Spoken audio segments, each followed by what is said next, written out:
Décès du cardinal et archevêque émérite Christian Toumi a entaché la célébration de la résurrection de Jésus-Christ. Sa disparition à l'âge de 91 ans fait la une de la presse internationale. Ces journaux rappellent principalement son engagement dans la résolution du conflit armé dans les régions anglophones. Son vœu était que les armes se taisent et que la paix revienne dans cette partie du Cameroun.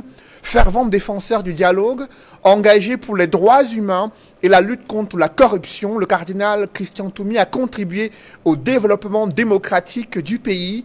Pour l'ambassade des États-Unis au Cameroun, son héritage en tant qu'artisan de paix constitue une source d'inspiration pour plusieurs générations. Au sein de l'opinion publique nationale, des leaders politiques réagissent. Le chairman du SDF, Ni John Fondi, estime que les Camerounais viennent de perdre l'opportunité de profiter de sa sagesse pour mettre un terme à la crise sociopolitique dans le nord-ouest et le sud-ouest. Le professeur Maurice Kamto, président national du MRC, reproche à l'aile la plus radicale du régime d'avoir dénigré et discrédité le cardinal Christian Toumi en le présentant à tort comme l'aumônier des opposants ayant l'intention d'accéder à la tête de l'État. Les efforts du cardinal Toumi ont été méprisés, selon Maurice Kamto, par les extrémistes du régime qui ne lui ont jamais permis de rencontrer le chef de l'État malgré sa demande incessante. Fort de cet engagement pacifique du cardinal Christian Toumi, le président du MRC demande au gouvernement de lui rendre un hommage officiel en mettant un terme à la guerre civile inutile que se livrent les Camerounais dans les régions anglophones. Grégoire Oona, secrétaire général adjoint du comité central du RDPC, salue la mémoire de la personnalité la plus emblématique du clergé. Il s'incline devant la mémoire d'un Camerounais fier de ses racines et engagé dans la paix dans son pays, engagé pour la paix dans son pays et l'épanouissement de ses concitoyens de tous bords. Au lendemain de son décès, des Camerounais, le gouvernement, des acteurs de la société civile et acteurs politiques suivront-ils les traces du cardinal Toumi dans la résolution pacifique des crises multiformes qui secouent la République? Épris de justice, le cardinal Christian Toumi serait certainement affligé en apprenant qu'un homme a lancé l'assaut contre le ministère de la Justice à Yaoundé pour faire entendre sa voix de victime d'injustice dans une affaire entachée de corruption et d'abus présumés. Il a vandalisé les véhicules du ministre de la Justice, a menacé de s'en prendre à sa personne avant d'être interpellé. Cette vive réaction d'un Camerounais intervient après une lettre ouverte d'Amadou Vamulke, ancien directeur général de la CRTV, adressée au ministre de la Justice, une lettre dans laquelle il dénonce 5 ans de détention sans véritable procès et des conditions de détention inhumaines en cette période de crise sanitaire liée au Covid-19.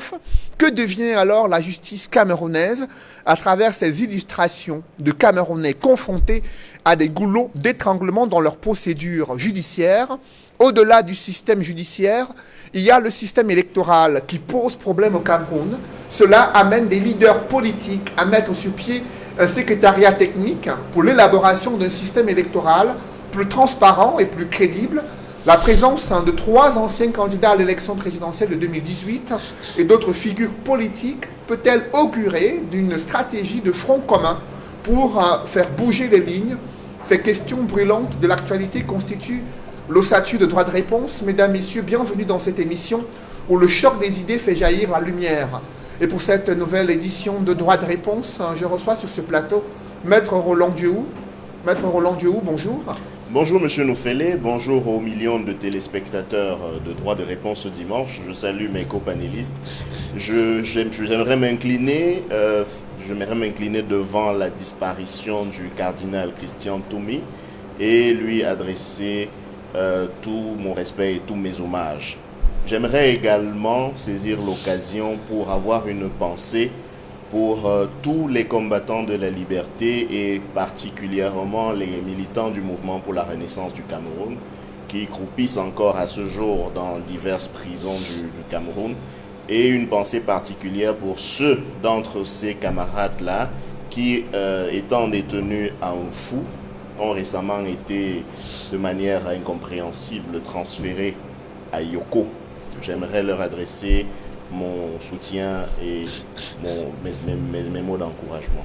Vous êtes secrétaire national du MRC chargé des affaires juridiques et judiciaires. En face de vous, sur le plateau de droit de réponse, est Joseph René Mboutouzé, militant du Rassemblement démocratique du peuple camerounais.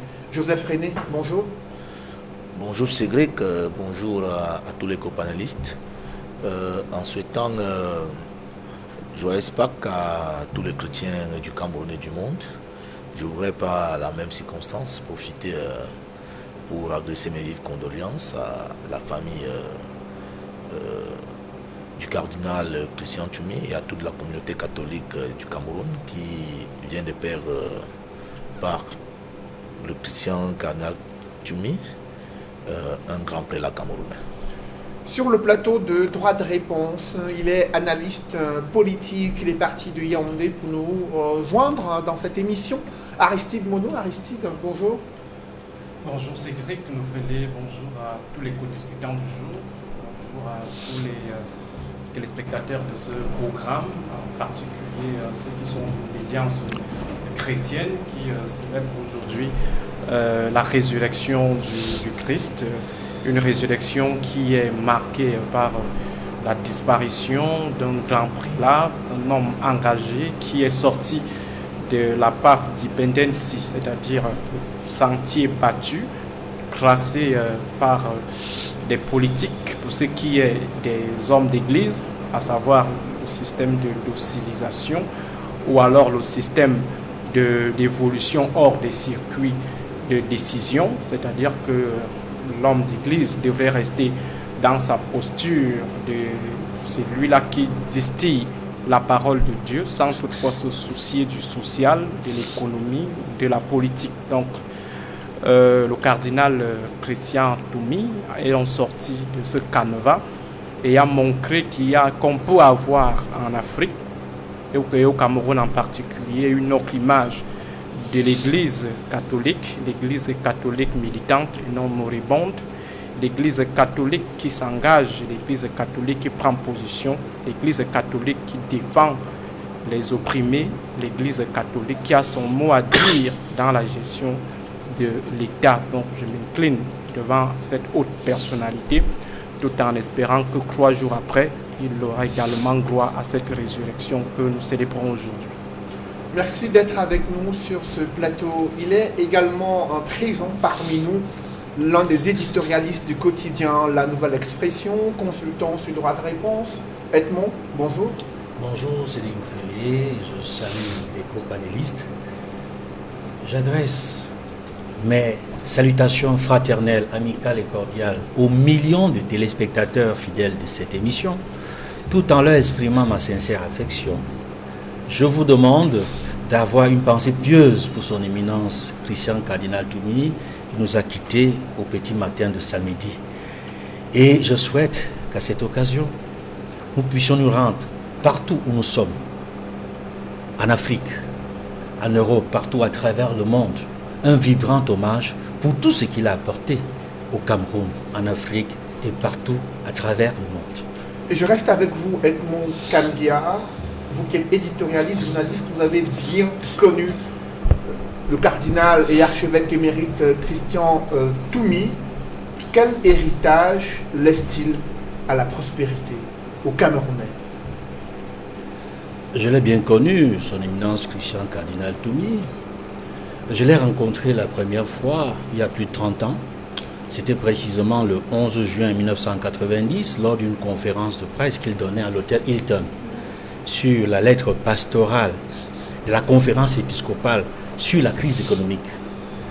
Il était face à la presse pour expliquer le bien fondé de cette lettre pastorale. À ce moment-là, il était archevêque de Garoua et président de la conférence épiscopale. Lorsque il a été nommé, transféré à Douala, n'est-ce pas, le 31 août 1991 et installé le 28 septembre 1991, depuis ce temps-là, depuis son installation à Douala, nous ne nous sommes plus quittés. J'étais très présent à ses côtés et il m'a fait l'honneur, le privilège de m'accorder la majorité, j'allais dire la plupart des interviews qu'il a accordées à toute la presse qu'elle soit camerounaise, africaine ou mondiale. Je crois que j'ai eu beaucoup de chance de le côtoyer, d'échanger avec lui et de participer parfois à la lecture de ses ouvrages ou de co-signer certains ouvrages avec lui.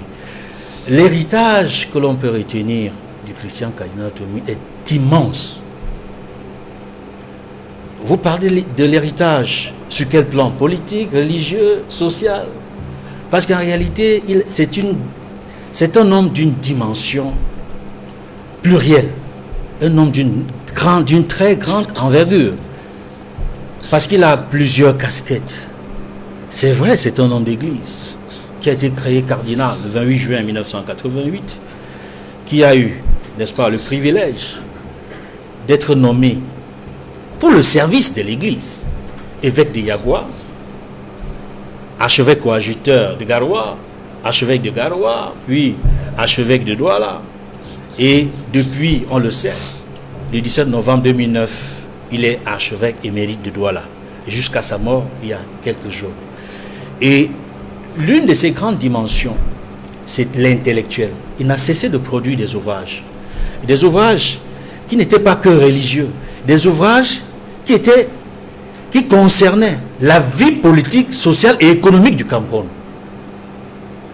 Et on sait par exemple qu'il a été très présent, ses homélies étaient très écoutées, depuis qu'il a été prêtre d'ailleurs, parce qu'il faut le dire, son histoire de séminariste contestataire l'a poursuivi dans son cheminement, dans sa carrière, dans son épiscopat en tant qu'évêque, archevêque, cardinal.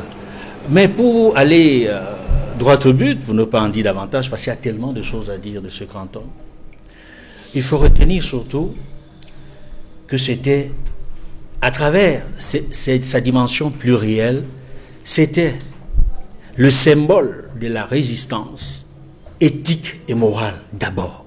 Le symbole de la résistance éthique et morale.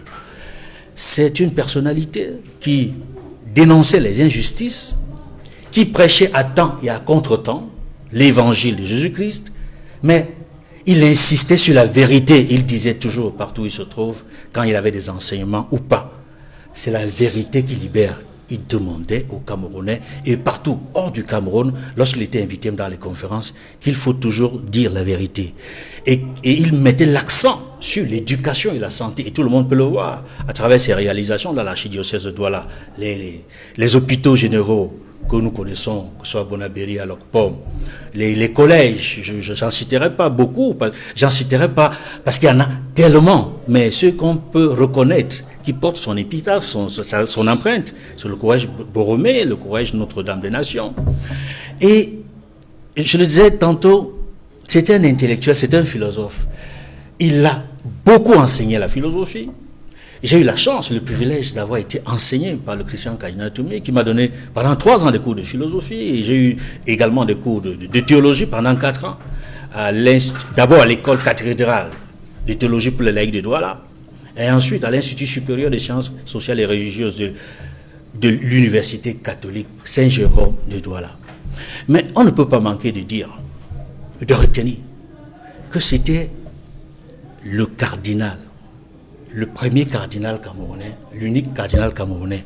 Et cette dimension-là a fait en sorte qu'il soit le légat du pape, de différents papes, notamment Jean-Paul II, qui l'a nommé évêque, archevêque, créé cardinal, et le pape Benoît XVI, le pape émérite Benoît XVI, qui a eu toute sa confiance et dont il était très proche. Et il a représenté ces différents papes que je cite dans plusieurs pays en Afrique. Il leur a rendu compte et sa dimension a dépassé le cadre du Cameroun. Sa dimension est africaine, elle est internationale et c'est une grosse perte. La perte est immense pour le Cameroun, l'Afrique et le monde entier parce qu'il était la voix des sans-voix. Il était celui-là sur qui tout le monde pouvait compter. Les pauvres, les déshérités pouvaient compter sur lui. L'opposition, comme la société civile camerounaise, pouvait compter sur lui. Et même le parti au pouvoir. Parce qu'il recevait tout le monde. Il ne faisait pas de discrimination. Et je pense que c'est qu'il faut davantage retenir de lui. C'est un homme d'une grande ouverture. C'était quelqu'un d'une grande humilité. Et je souhaite que sa mémoire soit préservée, et que plus que jamais, nous ayons la chance de profiter des hommes d'une telle sagesse. Parce que je pense que le Cameroun n'a pas, malgré toutes ces années que Dieu lui a données, presque 80 ans, presque 91 ans, parce qu'il devait avoir 91 ans le 15 octobre prochain. Donc il est mort quelques mois avant d'atteindre 91 ans, effectivement. J'ai dit qu'on n'a pas suffisamment profité de lui, parce que l'une des dernières choses qui était sa priorité, c'était de faire en sorte que nous parvenions à un cessez-le-feu dans les régions du nord-ouest et du sud-ouest. Malheureusement, il nous quitte avec cette amertume de n'avoir pas pu laisser le Cameroun en paix, dans la sécurité et dans la prospérité. Et dans la classe politique, il y a également des regrets après ce départ du cardinal Christian Toumi. Avec vous, maître Roland Duhoux, on a vu cette réaction du professeur Maurice Kamto, président du MRC, déplorer l'attitude de l'aile dure du régime, qui a toujours pointé du doigt le cardinal Toumi comme un opposant, un aumônier des opposants. Il ne lui a jamais facilité la tâche, alors qu'il souhaitait plusieurs fois rencontrer le chef de l'État dans le but de lui exposer sa stratégie visant à désamorcer les crises multiformes au Cameroun. Est-ce que vous le percevez ainsi? Tout à fait, M. Noufélé. D'ailleurs, je commence par saluer le brillant hommage qui vient de lui être rendu par M. Kamgia. Je pense qu'on ne peut pas faire mieux que cela. Peut-être que M. Kamgia a été aidé par la grande proximité qu'il a pu avoir avec l'illustre disparu. Mais même pour ceux qui n'étaient pas proches du cardinal, on peut quand même retenir de lui qu'il s'est toujours présenté sur la scène politique comme un trait d'union. C'était l'incarnation même, de mon modeste point de vue, de cette personnalité qui était susceptible de créer entre les Camerounais, non pas des murs, mais des ponts pour leur permettre de trouver ensemble les solutions les plus idoines pour régler les problèmes auxquels la société camerounaise pouvait faire face. Et le professeur Maurice Kamto n'a pas manqué de souligner cette approche désormais coutumière du régime qui consiste précisément à présenter les valeurs à la société camerounaise comme des contre-valeurs finalement. Parce que n'oublions pas précisément que le feu cardinal Christian Toumi a précisément été présenté à l'opinion, même comme un soutien du sécessionnisme, simplement parce qu'il a voulu mettre du sien pour amener les parties prenantes en conflit à trouver le cadre le plus pertinent possible pour un véritable dialogue inclusif, pour un véritable dialogue, pour que ensemble nous puissions débattre des solutions possibles à cette crise et à d'autres crises du reste, parce que d'ailleurs, M. Kamgia le rappelait, il ne s'est pas impliqué seulement dans la résolution de la crise anglophone. Depuis plusieurs années, le cardinal Toumi a donné du sien pour toutes les questions majeures, des questions d'importance qui se sont posées à la société camerounaise. En sa qualité de théologien, je crois savoir qu'on peut classer le cardinal Toumi dans la catégorie des théologiens de la libération. On peut citer cela de lui. On peut également, du point de vue simplement de l'acteur social, le classer dans la catégorie des hommes libres, véritables hommes libres, qui avaient le courage de leurs convictions, qui avaient le courage de dire les choses exactement comme ils les concevaient, qui avaient également l'humilité de rapprocher les angles pour que, enfin, ensemble, les opinions puissent trouver un cadre pour aller de l'avant pour régler les questions. Le régime le considérait comme l'aumônier des opposants, comme l'a d'ailleurs rappelé le président élu, le professeur Maurice Kamto, et je dois préciser que opposant dans le sens le plus péjoratif du terme, parce que les Camerounais savent très bien que quand on vous traite, et je préfère dire quand on vous traite d'opposant, ce qui normalement dans un contexte démocratique acceptable ne devrait pas être considéré comme un mot péjoratif.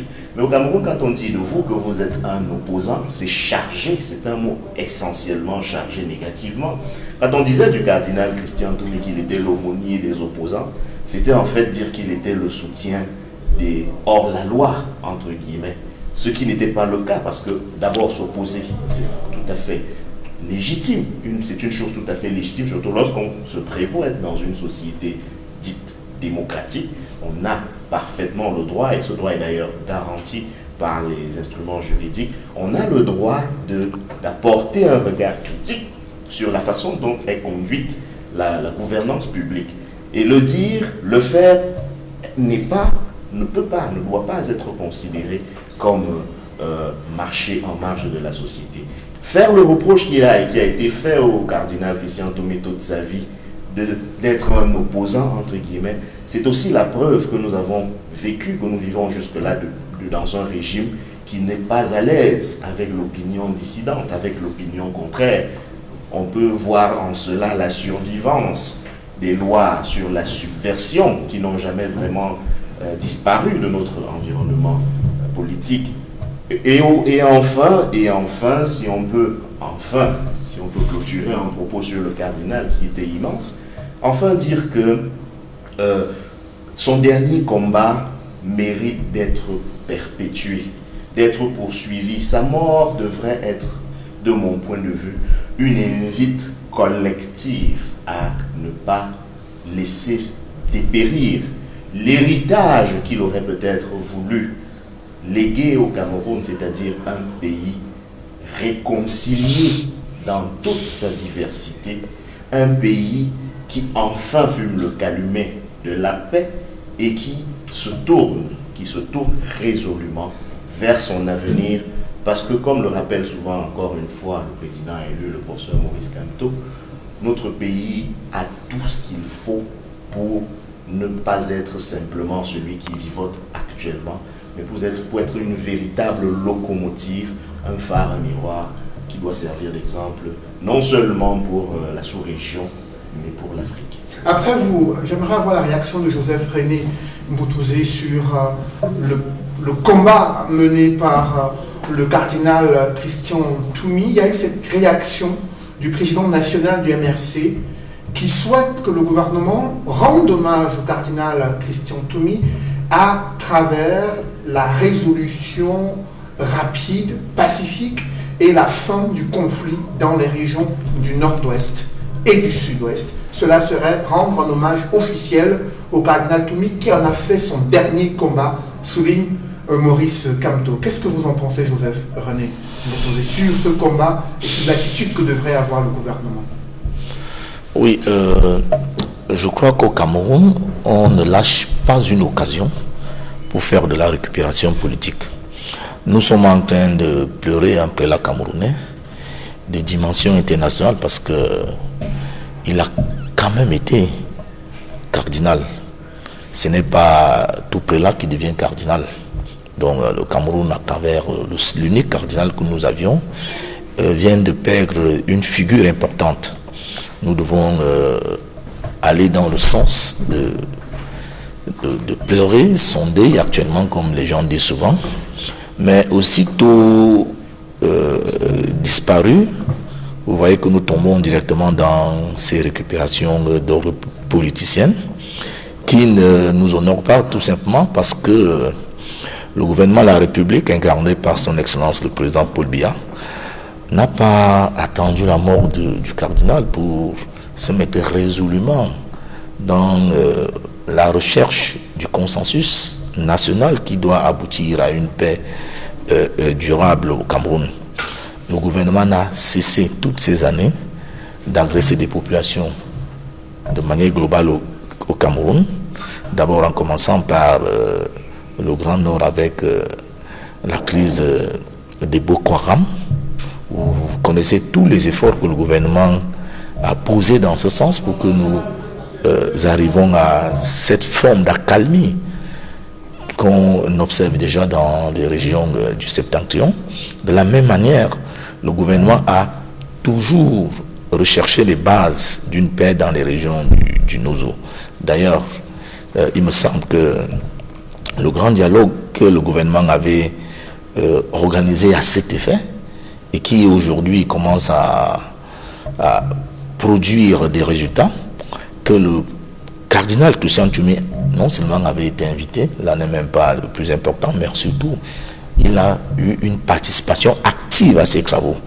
Vous voyez donc, le gouvernement a donc toujours tendu la main à toutes les personnalités camerounaises d'envergure, notamment au cardinal Christian Tumi, en l'invitant. Et lui aussi, il a renvoyé l'ascenseur à ce gouvernement en acceptant de participer donc à ce grand dialogue.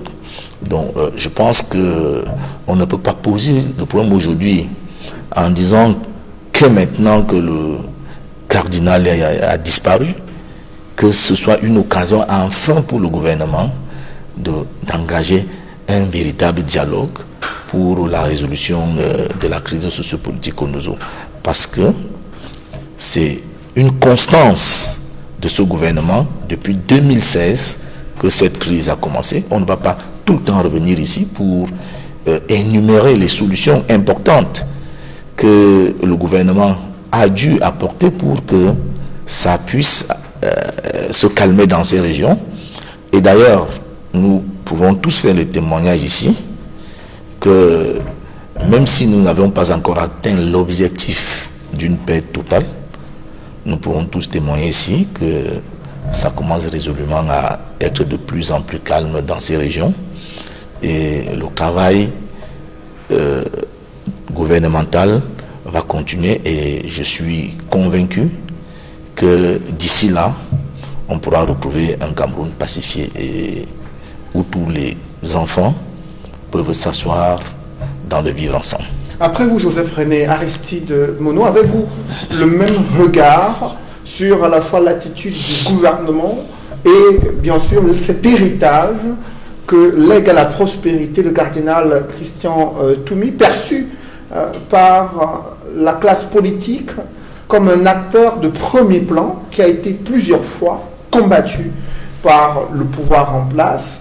Cela ne l'a pas pour autant empêché d'être engagé sur les questions de dialogue. Qu'est-ce que vous en pensez?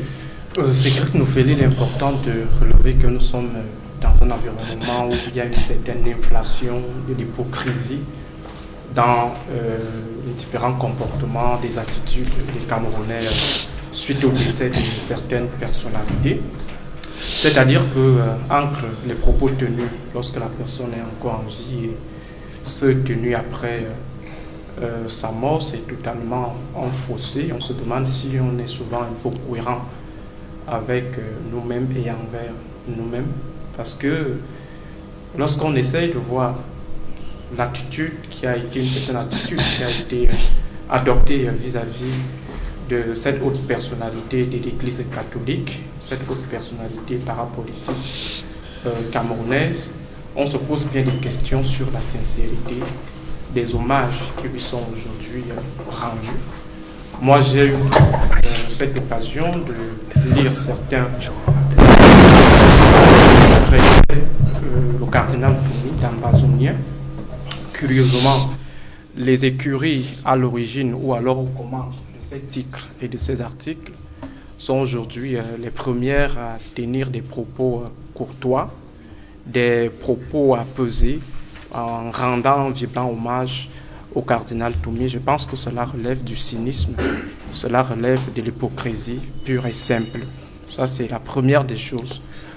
La deuxième, c'est tout simplement ce que nous pouvons retenir de la personnalité. J'ai essayé d'aborder la question tout à l'heure en parlant de sa sortie de la Path Dependency, c'est-à-dire le sentier battu, qui est réservé aux prélats ou alors à ceux qui ne se sont pas, à ceux qui ne s'affichent pas comme des politiciens purs et simples. On leur demande de rester cantonnés dans leurs différents secteurs d'activité, tout en oubliant que l'homme est un animal politique et c'est la politique qui nous diffère de l'animal.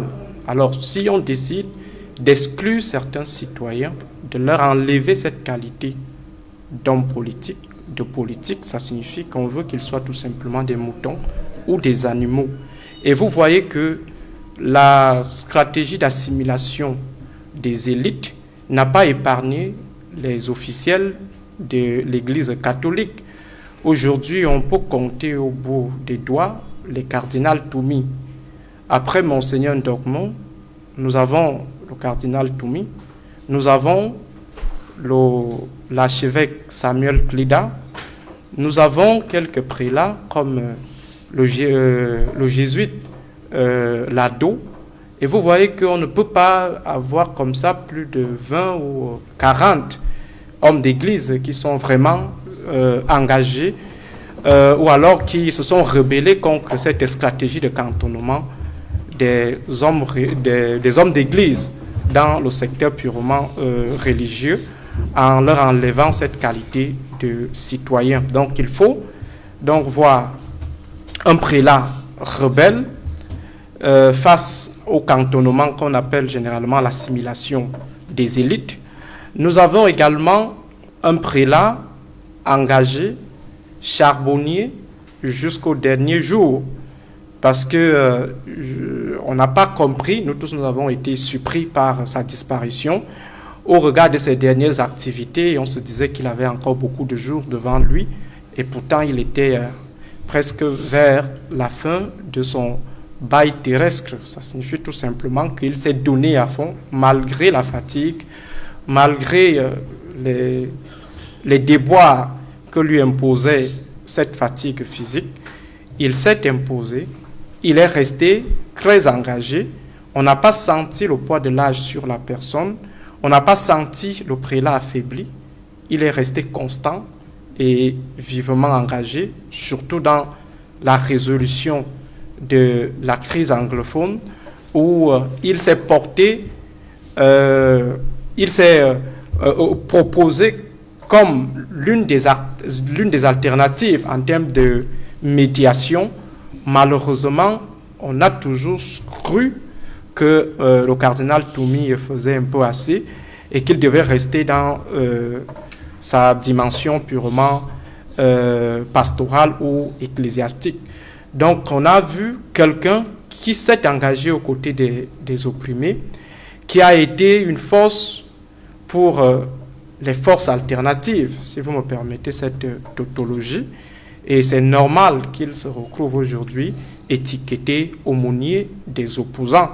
Il a soutenu les forces alternatives, il a soutenu l'opposition, pas parce qu'il voulait à tout prix avoir un de ses poulains devenir président de la République, maire ou alors sénateur, tout simplement parce qu'il s'est dit à un moment donné que le Cameroun a besoin de changement, parce que la situation actuelle, au-delà des signaux qui peuvent être positifs, il faut dire que le bateau Cameroun, c'est un bateau qui a pris assez d'eau. Nous avons les crises qui accablent aujourd'hui les Camerounais, qui brisent les vies, qui créent les détresses. Nous avons les crises économiques qui sont dues à la gouvernance pas assez catholique. Nous avons des détournements et ocre. Et le cardinal Toumi s'est positionné comme le justicier de ceux-là qui sont victimes de l'injustice. On va également noter le cardinal Toumi, noter du cardinal Toumi, le cardinal incompris ou le prélat incompris.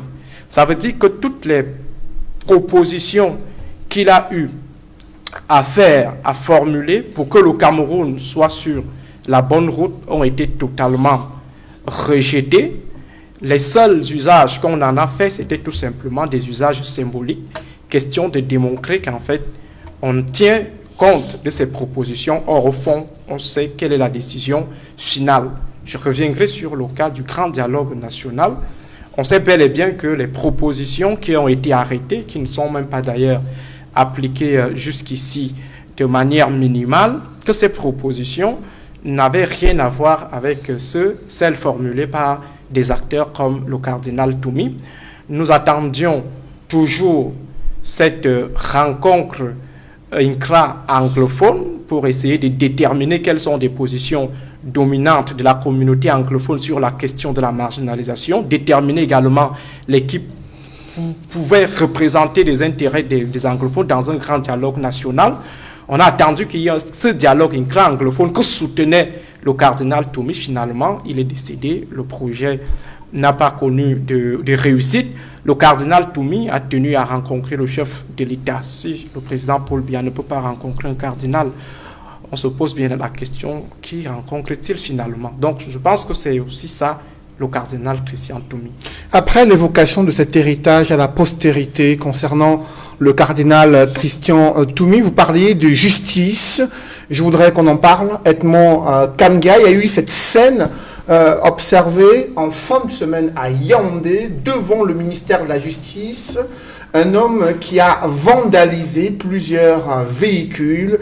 Il menaçait de s'en prendre directement au ministre garde des Sceaux, ministre de la Justice, dénonçant une affaire dans laquelle il est impliqué, estimant qu'il y a de la corruption et des abus présumés. Plusieurs fois, il a tenté de rencontrer le ministre, dit-il, pour exposer ces mécanismes d'abus de corruption dans sa procédure judiciaire.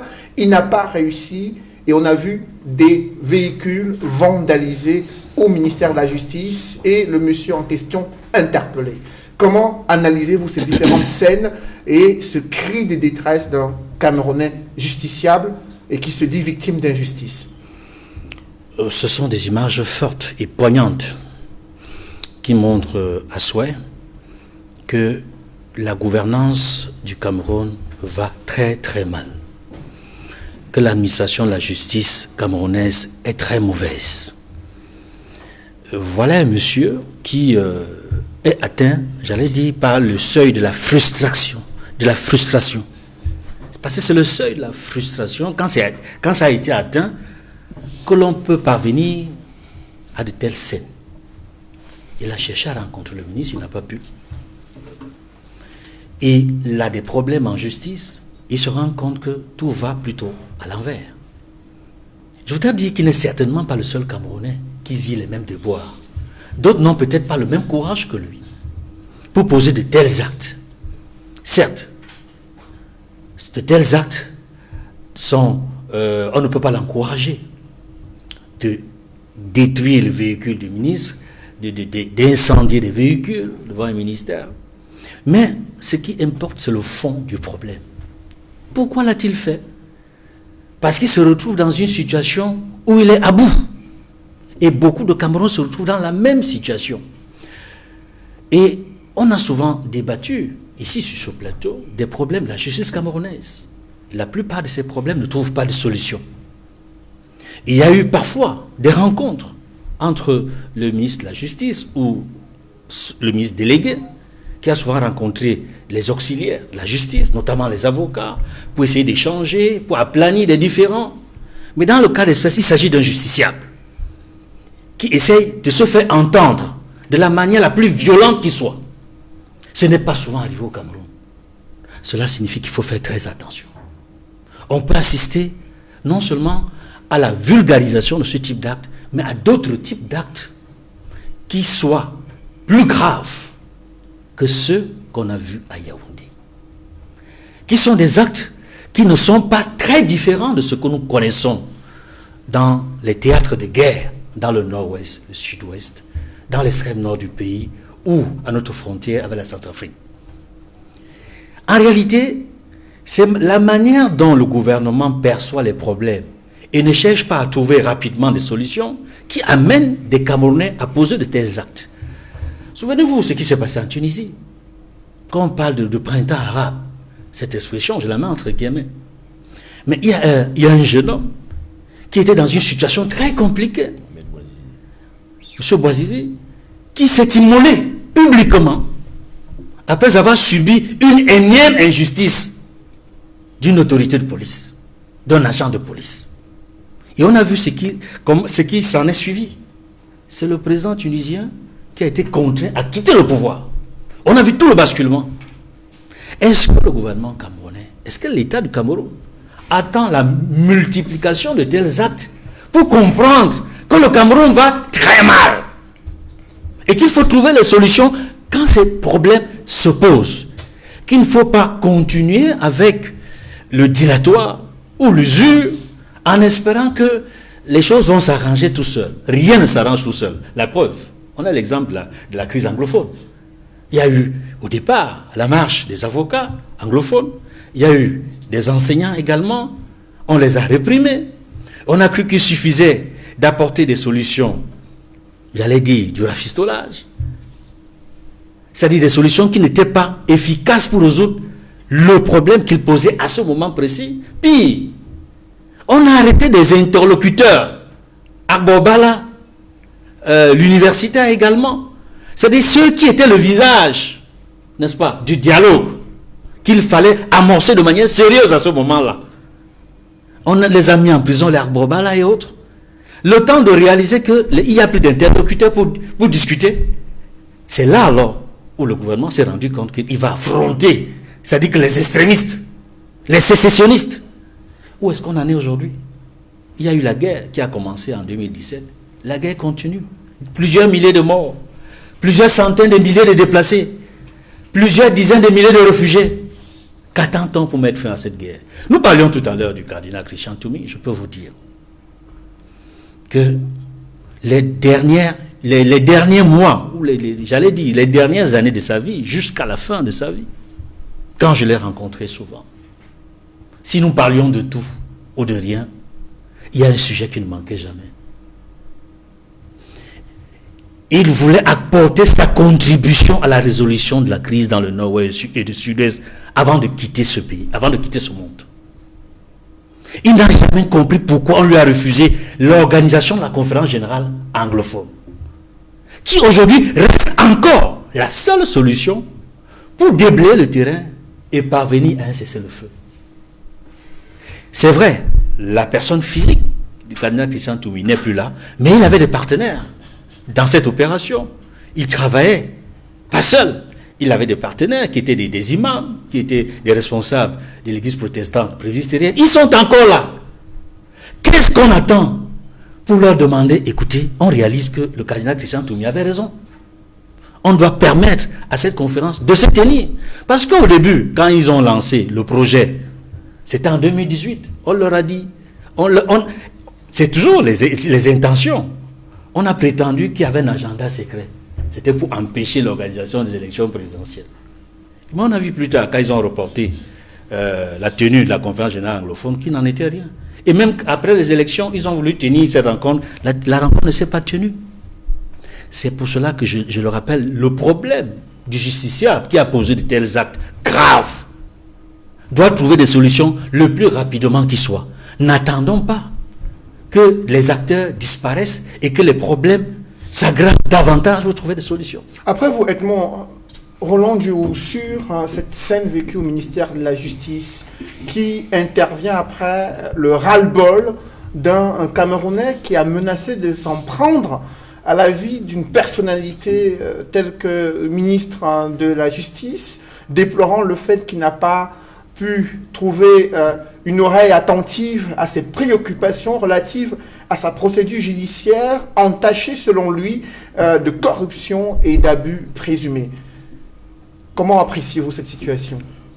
Merci de me poser cette question, M. Noufélé. Je commence par rappeler un principe autour duquel nous devons nous mettre d'accord, c'est celui du rejet de l'expression par la violence. Il faut qu'on se mette d'accord sur le fait que en société civilisée, on ne peut pas se rendre justice soi-même.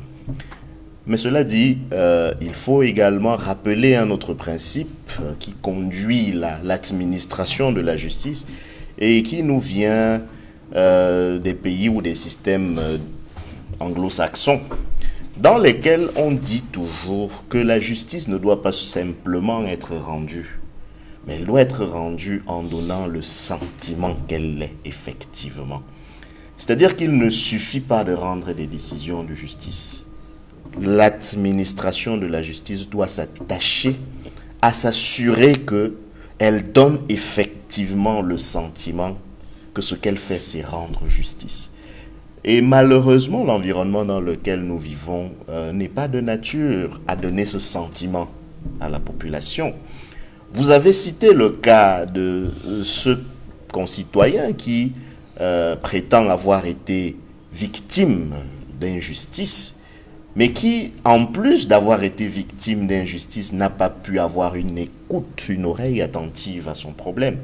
Ça pose effectivement le problème de l'institution judiciaire. Peut-être qu'il faut des états généraux de la justice camerounaise, parce qu'on vous dira souvent que le ministère de la Justice relève du pouvoir exécutif et que la justice est indépendante, on peut questionner l'indépendance de la justice camerounaise.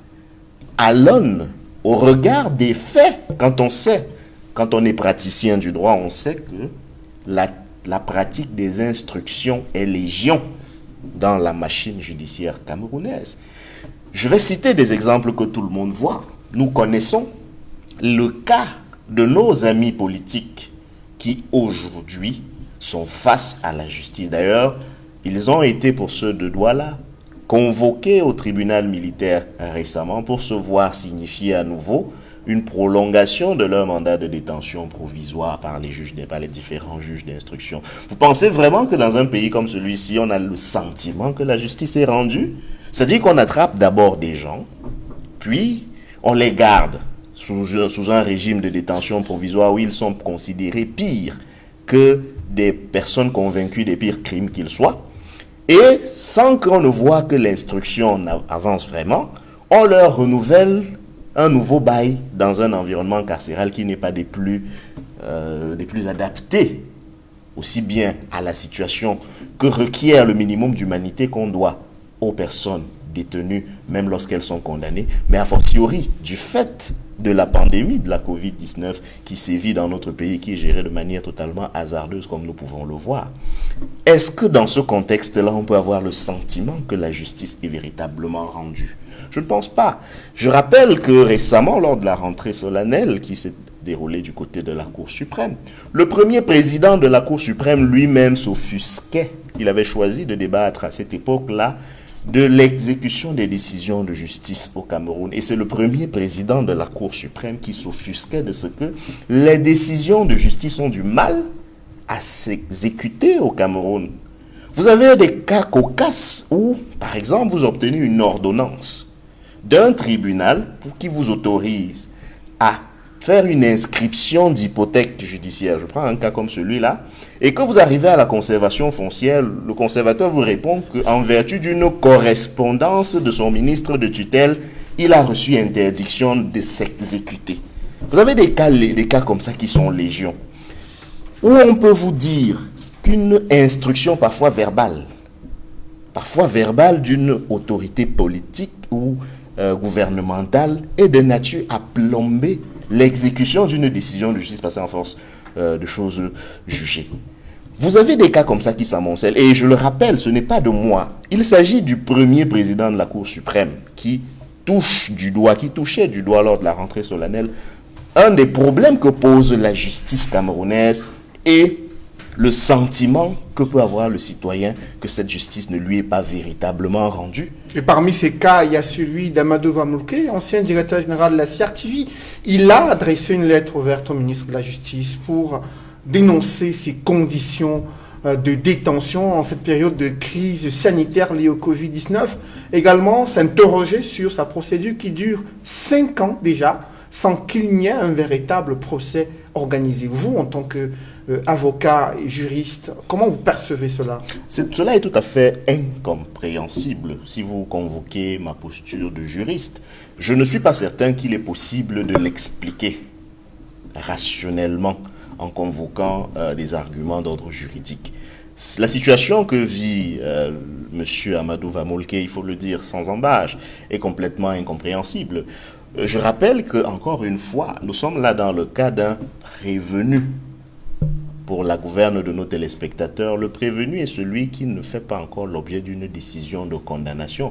On soupçonne seulement qu'il peut se retrouver, qu'il peut y avoir des charges qui pèsent contre lui et des charges peut-être sérieuses. Mais encore une fois, c'est celui qui vous poursuit qui juge de si ces charges sont sérieuses ou pas. Donc, la présomption d'innocence voudrait que tous ceux qui sont dans la situation de M. Vamoulke, même pour un seul jour, soient effectivement considérés comme étant encore innocentes, en tout cas jusqu'à ce que leur culpabilité ne soit effectivement établie à travers un procès, mais pas un procès, pas n'importe quel procès, parce qu'encore une fois, au Cameroun, on a l'art de faire de la diversion ou de vider les concepts de leur contenu. Quand on parle de procès, il s'agit d'un procès équitable, c'est-à-dire un procès qui respecte un certain nombre de normes. Le procès équitable ne peut pas être anormalement long. La durée même simplement d'un procès est en soi une cause d'inéquitabilité. Si on a les éléments contre vous qui justifient que l'on vous prive de manière provisoire de votre liberté, cela suppose qu'on peut vous juger et qu'on peut vous juger rapidement. Il est complètement incompréhensible que 5 années après avoir engagé contre vous, après avoir ouvert contre vous une information judiciaire, qu'on en soit encore à chercher à vous juger sans succès. Le cas de M. Vamoul qui est identique sur beaucoup de points, avec celui de M. Paul Tchouta, par exemple, qui est poursuivi, dit-on, pour des faits qui pourraient être qualifiés de diffamation. Mais il a déjà écoulé en prison plus du temps qu'il aurait passé si même il avait été effectivement condamné pour ces faits de diffamation-là à la peine maximale. Parce qu'il faut rappeler toujours que les juges ont le pouvoir, dans une certaine fourchette, de décider de la peine. Ce n'est pas parce qu'on a dit que le maximum de la peine, c'est 6 mois, que si on vous juge coupable, on va effectivement vous donner les 6 mois, on peut vous donner moins de 6 mois. Cela relève de l'appréciation des juges. Donc, on a des cas comme ceux-là qu'on ne peut pas comprendre, qu'on ne peut pas expliquer. On est face à ce que l'ancien bâtonnier a appelé l'impossible justice dans un ouvrage qu'il a commis. Bâtonnier Charles Tchunga. Bâtonnier Charles Tchunga. On est en présence de l'impossible justice. Et ce que les gouvernants peut-être voient mais font semblant de ne pas voir, c'est que ce sentiment se disperse dans la société. En tant qu'avocat, nous pouvons le ressentir d'abord dans notre pratique quotidienne. Les justiciables sont de plus en plus, sont de moins en moins enclins à faire recours aux avocats pour la défense de leurs droits, pour la simple et bonne raison qu'ils ne croient plus à la force du droit ou à la force de l'argument. Ils sont à peu près convaincus que plutôt que de perdre du temps à aller plaider sa cause devant un tribunal, il vaut mieux choisir des chemins détournés d'influence pour se garantir d'un résultat plus favorable. Pourquoi? Parce que le sentiment d'injustice, je reviens là-dessus, la perception d'injustice s'est généralisée. Alors, et je termine simplement en disant que pour que cela cesse, je pense qu'il est temps que la justice en tant qu'institution s'arrête un moment, se repense et écoute la société dans laquelle elle se déploie pour adresser effectivement les questions qui vont lui permettre de regagner ses lettres de noblesse. Et cela passe essentiellement par un renforcement des moyens à sa disposition. Ça, c'est évident, d'une part parce que je me fais toujours le devoir de rappeler que nos magistrats ne sont pas tous pourris. On parlera des solutions et tout à l'heure. Il y en a qui travaillent Roland, dans des conditions difficiles. Alors justement, Joseph René, voir les véhicules du ministre de la Justice et ses collaborateurs être vandalisés par un Camerounais se plaignant de ne pas avoir été entendu, se plaignant d'avoir été victime d'injustice et de corruption, d'abus dans le cadre d'une affaire où il est impliqué. Comment appréciez-vous cela? Oui, d'abord, commencer par condamner le fait qu'il se soit rendu justice lui-même, parce que mettre le feu dans un garage, c'est tout le bâtiment qui abrite le ministère de la Justice qui aurait pu partir en fumée. Il faut condamner cela. La violence, il faut condamner la violence sur toutes ses formes. Bon, maintenant, lorsque nous avions condamné cela, il y a quand même des choses qu'il faut reconnaître. C'est que au Cameroun, nous faisons face à une justice qui se manifeste par beaucoup de lenteur.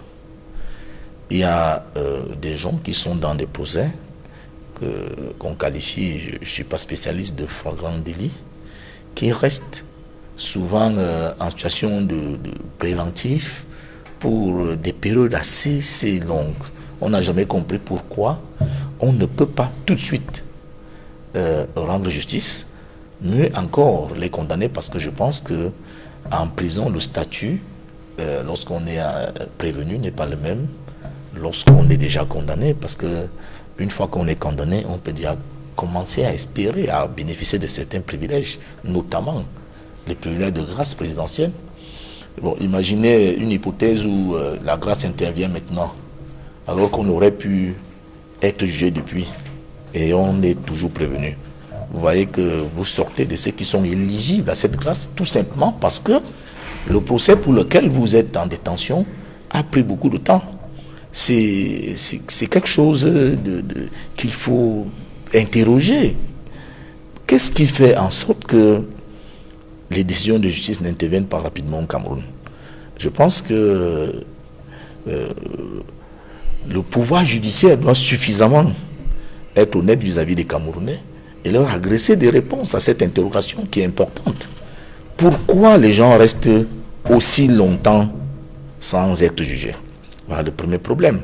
Le deuxième problème, si on s'accorde que ce compatriote qui a commis ces exactions-là dénonce exact le fait de chercher à rencontrer le ministre de la Justice plusieurs fois sans pouvoir le faire, c'est un autre problème au Cameroun. Pourquoi les autorités camerounaises ne trouvent pas du temps pour recevoir les compatriotes qui ont des problèmes? C'est un véritable problème. Pourquoi? Vous savez, dans nos ministères, j'ai beau appartenir au RDPC, je défends les idéaux du RDPC, mais dans nos ministères, parfois pour rencontrer un simple sous-directeur. Qu'est-ce qu'il faut faire? Il y a une procédure précise. Pour rencontrer un sous-directeur, mon ami, ce n'est pas évident. C'est-à-dire que les gens sont dans des tours de verre où on vous dit non, le directeur ne reçoit pas, personne ne reçoit, on ne comprend pas. Est-ce que ce ne sont pas les activités quotidiennes de ces non, mais quelles activités cadres de la fonction vous voyez, qui ne permet pas de recevoir des usagers? Vraiment, Cédric, vous allez au ministère. Je crois qu'il y a et même ils ont programmé des jours d'audience et des heures. Mais vous verrez qu'on vous dira peut-être que le ministre reçoit le mardi et le mercredi de 14h, à partir de 14h. Mais vous y allez, il ne va recevoir personne. Et plus grave encore, vous arrivez à une heure où une autorité est supposée recevoir, vous remplissez des audiences et on vous fait traîner dans des salles d'attente jusqu'à dans la nuit pour qu'à la fin, on vienne vous dire soit le ministre qui est déjà parti, tel est parti. Et vous commencez, et ce n'est pas tous les Camerounais qui ont les moyens de transport autonomes pour pouvoir partir dans ces lieux de ministère qui sont souvent déserts la nuit. Et vous voyez comment des citoyens, après avoir passé toute la journée à espérer d'être reçus par un responsable, se retrouvent péniblement en train d'aller trouver un moyen de transport qui les ramène chez lui. Ça, on ne peut pas. Celui qui vit à Yaoundé. Et ce n'est pas, ce n'est ni le RDPC, encore moins le président de la République, qui instruit ces comportements. Il faut dénoncer ça. Nous devons le dénoncer. Parce que cela se passe aussi, parce que les mêmes dirigeants qui font ça sont aussi, beaucoup d'hommes sont des responsables de notre parti.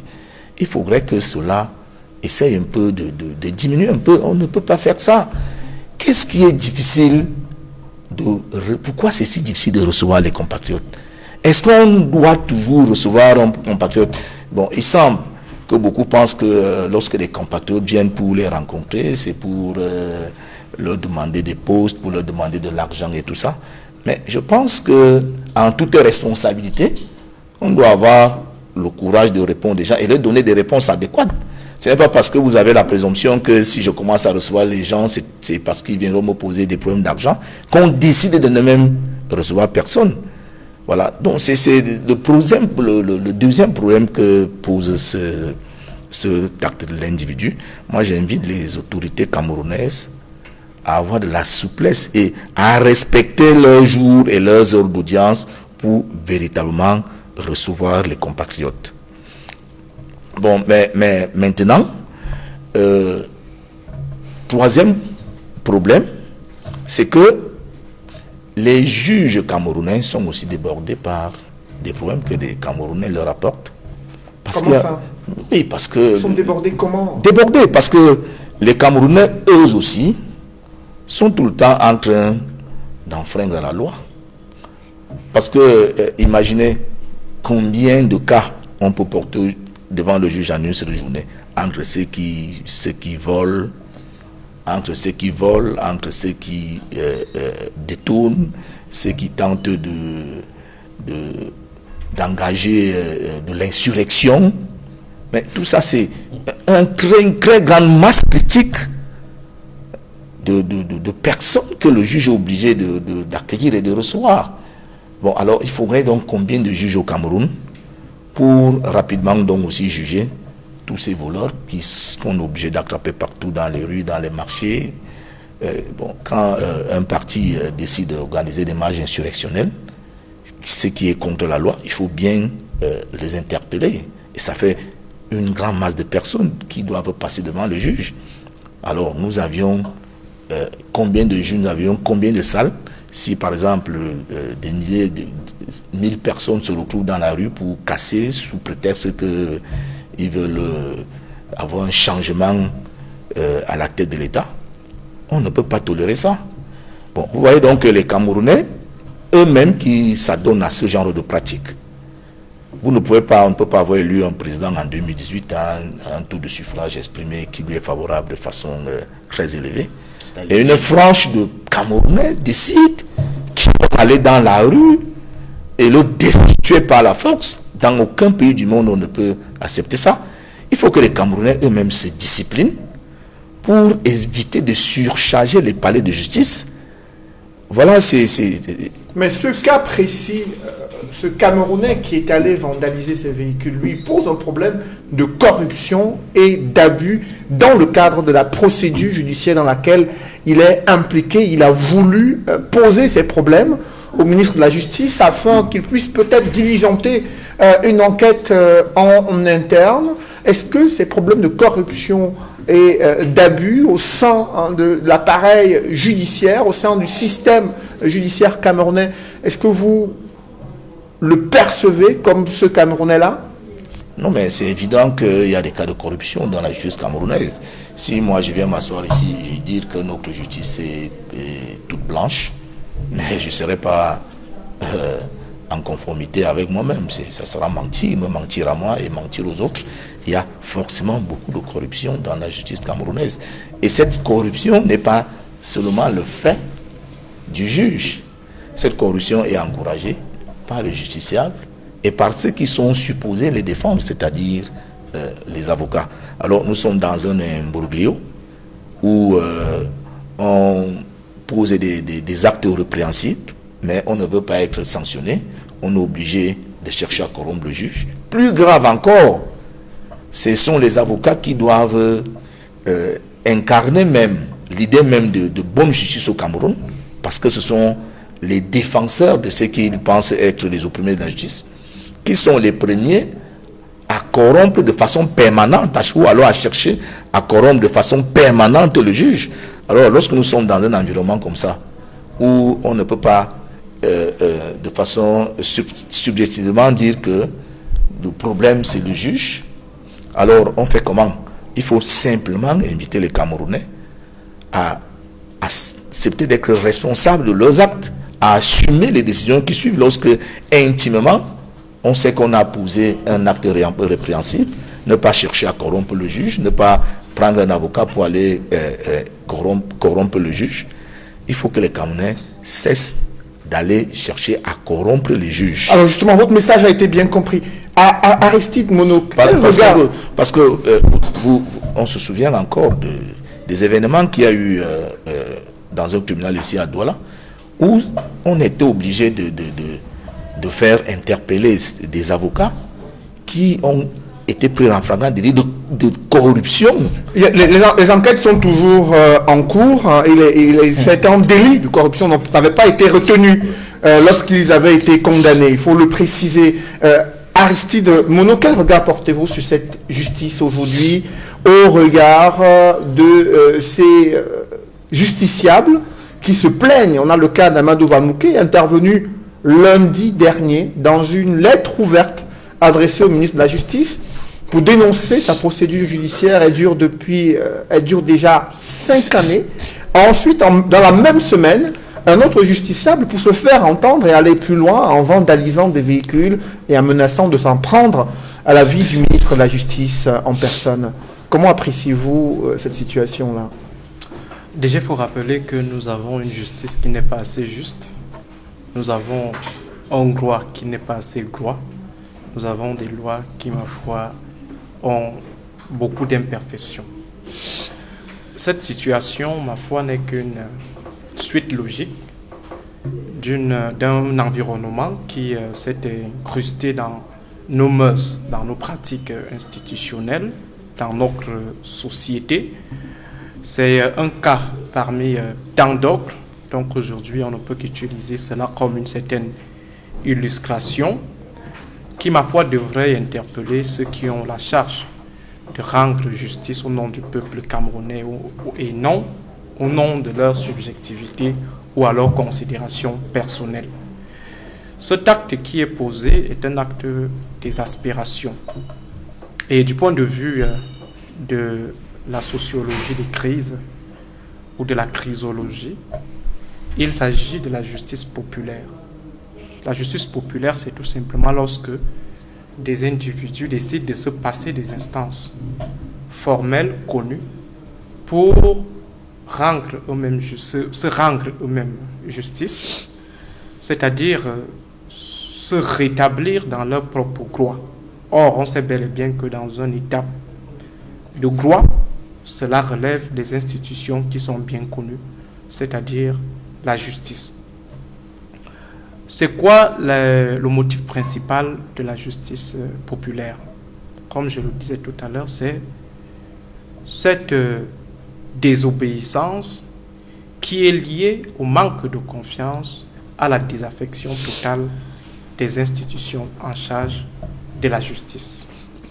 Et lorsque des individus arrivent à ce niveau de comportement, qu'on peut taxer légitimement d'acte de terrorisme, parce qu'il faut rappeler que le terrorisme n'est pas un État, c'est tout simplement un moyen, c'est tout simplement une stratégie que des uns et des autres peuvent mobiliser pour atteindre un objectif particulier.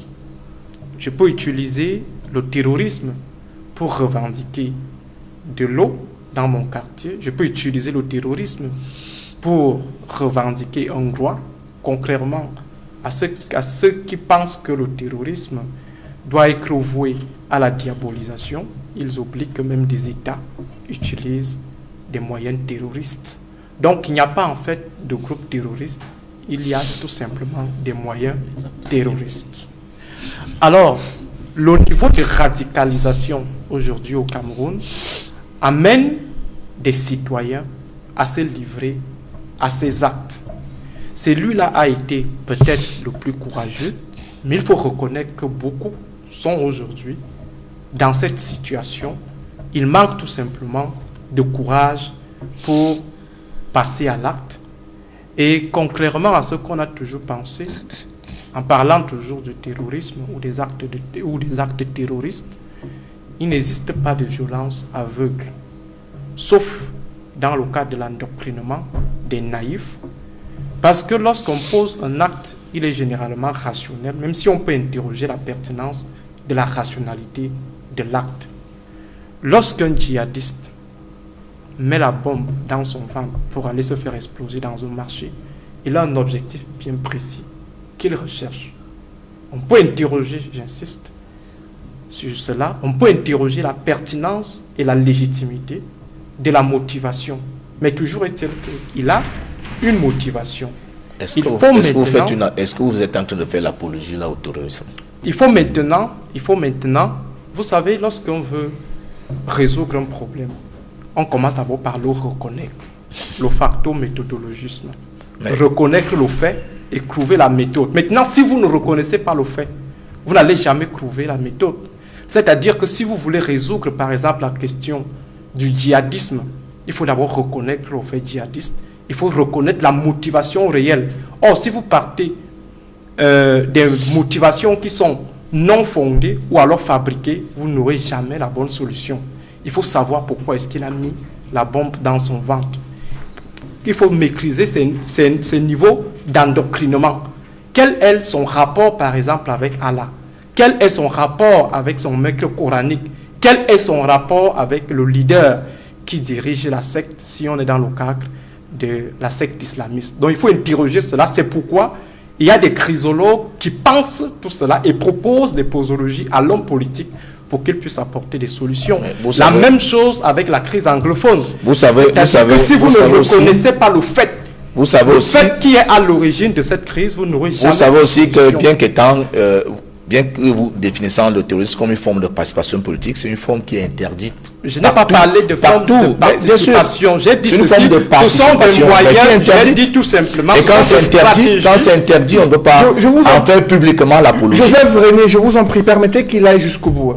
Non, moi j'ai la parole. Moi j'ai des frissons d'entendre ça. Aristide Monod, vous avez la parole. J'ai des frissons d'entendre ça. Parce qu'en fait, le scientifique n'est pas là pour plaire. Le scientifique dit ce qui est. Lorsque un médecin doit vous examiner, il n'a pas honte de vous déshabiller. Il vous déshabille même si vous êtes président de la République.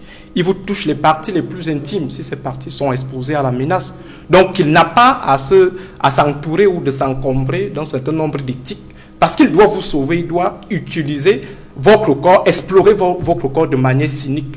C'est pourquoi j'explore maintenant la question de cette justice populaire de manière cynique et de se poser la question de savoir pourquoi la guerre, pour revenir dans cet échange entre M. Einstein et Sigmund Freud. Mais il ne va non plus vous consulter dans la rue.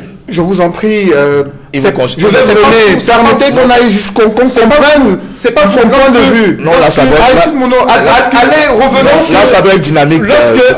Ça doit être dynamique, là. Directement sur le point qui est... Voilà, c'est mieux comme ça. Non, c'est vous qui étiez en train de le percuter. Lorsque vous suivez... Alors, tout le monde vous a suivi. C'est écrit. Aristide, allez-y. Lorsque vous suivez une émission comme Priorité Santé, on ne s'encombre pas d'un bon nombre d'éthiques pour dire aux gens ce que signifie, par exemple, la sexualité. Alors, pourquoi est-ce que monsieur... Mboutou va définir mes sites d'expression de ce que je connais ou je crois savoir. Donc, il n'a pas à me dicter une certaine ligne de conduite ou me donner me donner des lieux où je devrais normalement m'exprimer. Alors, je dis ceci. Pourquoi la guerre, pourquoi la justice populaire, pourquoi l'usage des moyens terroristes? C'est parce qu'à un moment donné, des gens estiment que c'est peut-être la seule alternative pour atteindre leurs objectifs. Et je pense que si on arrive à des situations comme celle du ministère de la Justice, c'est parce qu'il y a un niveau d'exaspération qu'il faut exposer. Du moment où ceux-là qui doivent normalement domestiquer ce type de situation brille par un certain mutisme, brille par un certain non-considération. Du coup, on est obligé de les interpeller de manière publique. Le grand frère Edmond, il a parlé tout à l'heure du cas de Bouazizi. Bouazizi, c'est parti d'un élément aussi simple. L'élément en question était la frustration, c'est-à-dire un chômeur diplômé qui est dans la vente des légumes et qui se fait opprimer dans sa reconversion par défaut. Immédiatement, il mobilise le suicide pour essayer de se faire entendre. À ce moment, est-ce que je ne dois pas dire aux Camerounais que ce genre de suicide, c'est un suicide libérateur ou un suicide révolutionnaire, au risque peut-être de faire l'apologie du suicide? Il faut dire les choses telles qu'elles se présentent. Aujourd'hui, nous avons affaire à une certaine radicalisation assez poussée des Camerounais. On a vu une jeune dame gifler tout un sénateur. On ne va pas légitimer l'acte, mais il faut comprendre l'acte. Dire qu'en fait c'est une situation d'exaspération et qu'elle a estimé que la seule option qu'elle avait à faire, le seul instrument, était la claque. Sans toutefois légitimer, mais il faut le reconnaître du point de vue de la sociologie. Donc aujourd'hui, nous avons une montée en puissance de la radicalisation. À un moment donné, des gens ont voulu faire comprendre à l'opinion que les Camerounais constituaient un peuple de Dieu sous la protection de la Vierge Marie et qu'il n'y aurait jamais de guerre au Cameroun. Je me rappelle de ces discours à une certaine époque où on nous faisait comprendre que le Cameroun n'est pas la Côte d'Ivoire, le Cameroun n'est pas la Somalie, le Cameroun n'est pas le Soudan. Aujourd'hui, on se rend compte que cette relativisation d'une situation qui s'imposait déjà avec beaucoup d'acuité nous a coûté excessivement cher. Est-ce qu'on pouvait imaginer des Camerounais prendre, par exemple, des couteaux pour aller égorger les autres du côté de Photocol? c'est-à-dire en pleine prière de 4 heures, on entre dans des mosquées et on égorge sous le prétexte qu'on est en train de défendre un idéal de l'État islamiste qui était produit par Boko Haram. Est-ce qu'on imaginait avoir des images comme celle de l'assassinat de Madame Aya Faure? Est-ce qu'on s'imaginait dans ce genre de situation? Et tout simplement parce que des gens ont cru qu'il devait avoir des sites particuliers pour dénoncer ou alors tirer la sonnette d'alarme. Non, il faut le dire de manière publique. Le Cameroun est en train de courir le risque de radicalisation totale. La preuve en est qu'aller dans un marché, essayer de bousculer un plateau, immédiatement, c'est un acharnement. Essayer de piétiner quelqu'un dans un bus, c'est un acharnement. Ça signifie que des Camerounais sont en train d'accumuler des frustrations et aujourd'hui, ce qu'on a comme crise n'est que la décompression de ces frustrations accumulées. Il faut maintenant donc faire des efforts pour voir comment est-ce qu'on peut mettre sur pied des politiques de déradicalisation. Aujourd'hui, nous avons des voitures qui sont incendiées. Demain, on aura peut-être qu'un attentat de Sarajevo. Après, demain, on aura quelqu'un qui va peut-être prendre du piment et verser sur une personnalité, et ainsi de suite. Mais au-delà de cette frustration, Aristide Mono, d'aucuns estiment qu'il y a les Camerounais aussi sont responsables de leur situation parce qu'ils refusent de suivre les règles et procédures en la matière et peuvent choisir la voie de contournement, la voie de la corruption pour espérer avoir gain de cause dans le cadre des affaires judiciaires. Qu'est-ce que vous en pensez de cette approche d'analyse pour justifier cette situation? Il y a cette responsabilité des outsiders, c'est-à-dire ceux qui sont hors système, des Camerounais, des citoyens lambda, mais toujours est-il qu'il faut toujours revenir sur la responsabilité de l'État, même si certains me trouvent un peu plus attaché aux thèses de Rousseau et de Thomas Hobbes. Pourquoi est-ce que nous sommes dans un État? Pourquoi est-ce qu'on a créé le Léviathan? On a créé le Léviathan pour dépasser ces considérations purement personnelles. C'est-à-dire qu'au-dessus de nous, on a une entité, on a une structure qui discipline à partir de la pédagogie, c'est-à-dire l'éducation, il y a la dissuasion, il y a également la répression. Donc l'État qui organise, qui discipline des comportements au moment du moment où on a des individus qui peuvent dépasser l'État, ça signifie que l'État est dans une situation de différenciation, c'est-à-dire il perd ses fonctions originelles.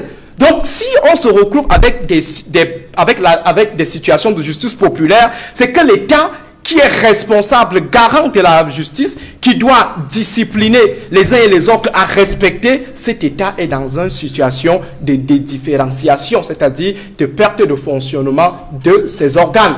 Donc il faut dire aujourd'hui que oui, il y a la responsabilité des Camerounais qui de plus en plus ne prennent pas la mesure de leurs égarements, mais de l'autre côté, nous avons le Léviathan, celui à qui on a donné une partie de nos libertés, à qui on a donné des moyens pour qu'il puisse discipliner nos comportements, y compris par le recours de la répression. Donc aujourd'hui, est-ce que vous acceptez cette répression? Est-ce que vous acceptez cette répression au Cameroun? Pourquoi vous ne voyez que la répression? Il y a aussi non, mais j'ai posé la question.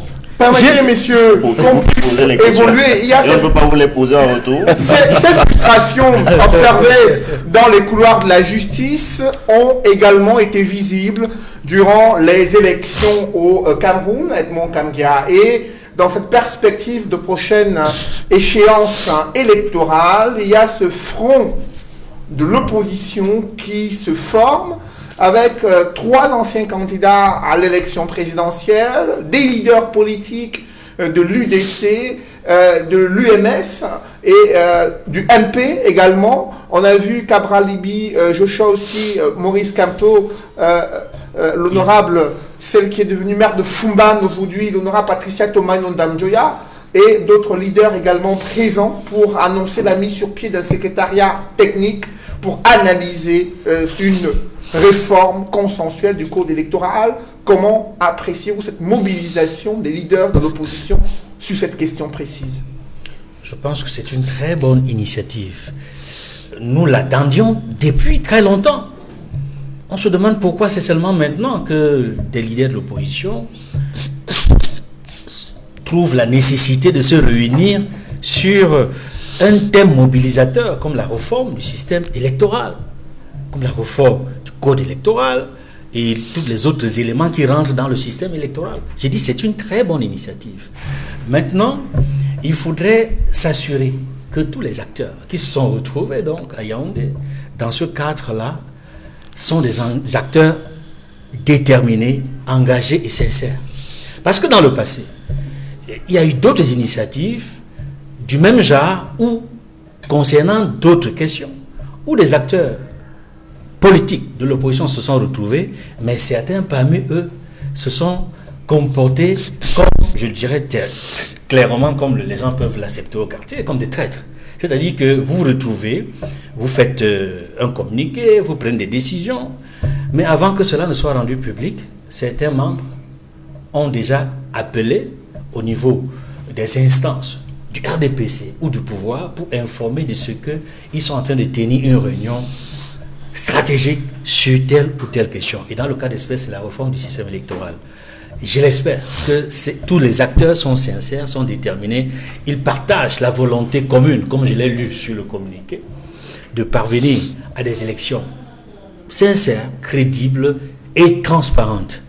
Ils ont mis sur pied, ils l'ont dit, un secrétariat technique qui va enregistrer toutes les propositions dans la perspective d'en faire une synthèse qui, je crois, sera discutée entre eux en vue d'avoir des éléments de synthèse consensuels pour pouvoir, le moment venu, l'opposer ou le proposer au peuple ou au pouvoir afin de rendre lisible et traçable la position de ce front de l'opposition par rapport au thème de la réforme consensuelle du système électoral. Mais je vais dire autre chose. En dehors des réserves que j'ai formulées tantôt sur la sincérité de certains membres, que je ne vais pas citer. Vous citez Monsieur Moutouzé, n'allez pas me prêter vos mots. Je ne vais pas les citer. On a tellement envie de savoir que... Parce qu'en réalité, je le dis d'expérience. Parce qu'il y a eu plusieurs regroupements dans le passé, il y a eu des coalitions, il y a eu des fronts, il y a eu le G7 et autres, mais on s'est rendu compte toujours qu'il y a quelque chose qui n'a pas marché, parce que quelqu'un n'a pas joué franc jeu.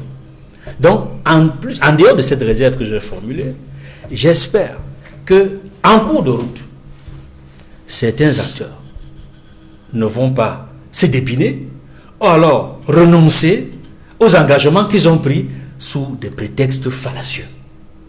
Parce qu'il faut que les acteurs politiques sachent que les électeurs camerounais et même les non-électeurs, le citoyen camerounais tout simplement observe de manière méticuleuse les comportements politiques. Et c'est à cause des dérives ou des mauvais comportements de certains acteurs politiques que nous sommes parvenus dans une situation où on a très peu d'électeurs inscrits. Beaucoup se demandent que mais je veux m'inscrire, ça va servir à quoi? Quand je vois tel ou tel acteur se comporter de telle ou telle façon, tel ou tel acteur poser tel acte, prendre des engagements, à la fin se renoncer et se retrouver du côté où il n'aurait pas dû être. Ça ne rassure pas le citoyen camerounais, ça ne rassure pas les électeurs.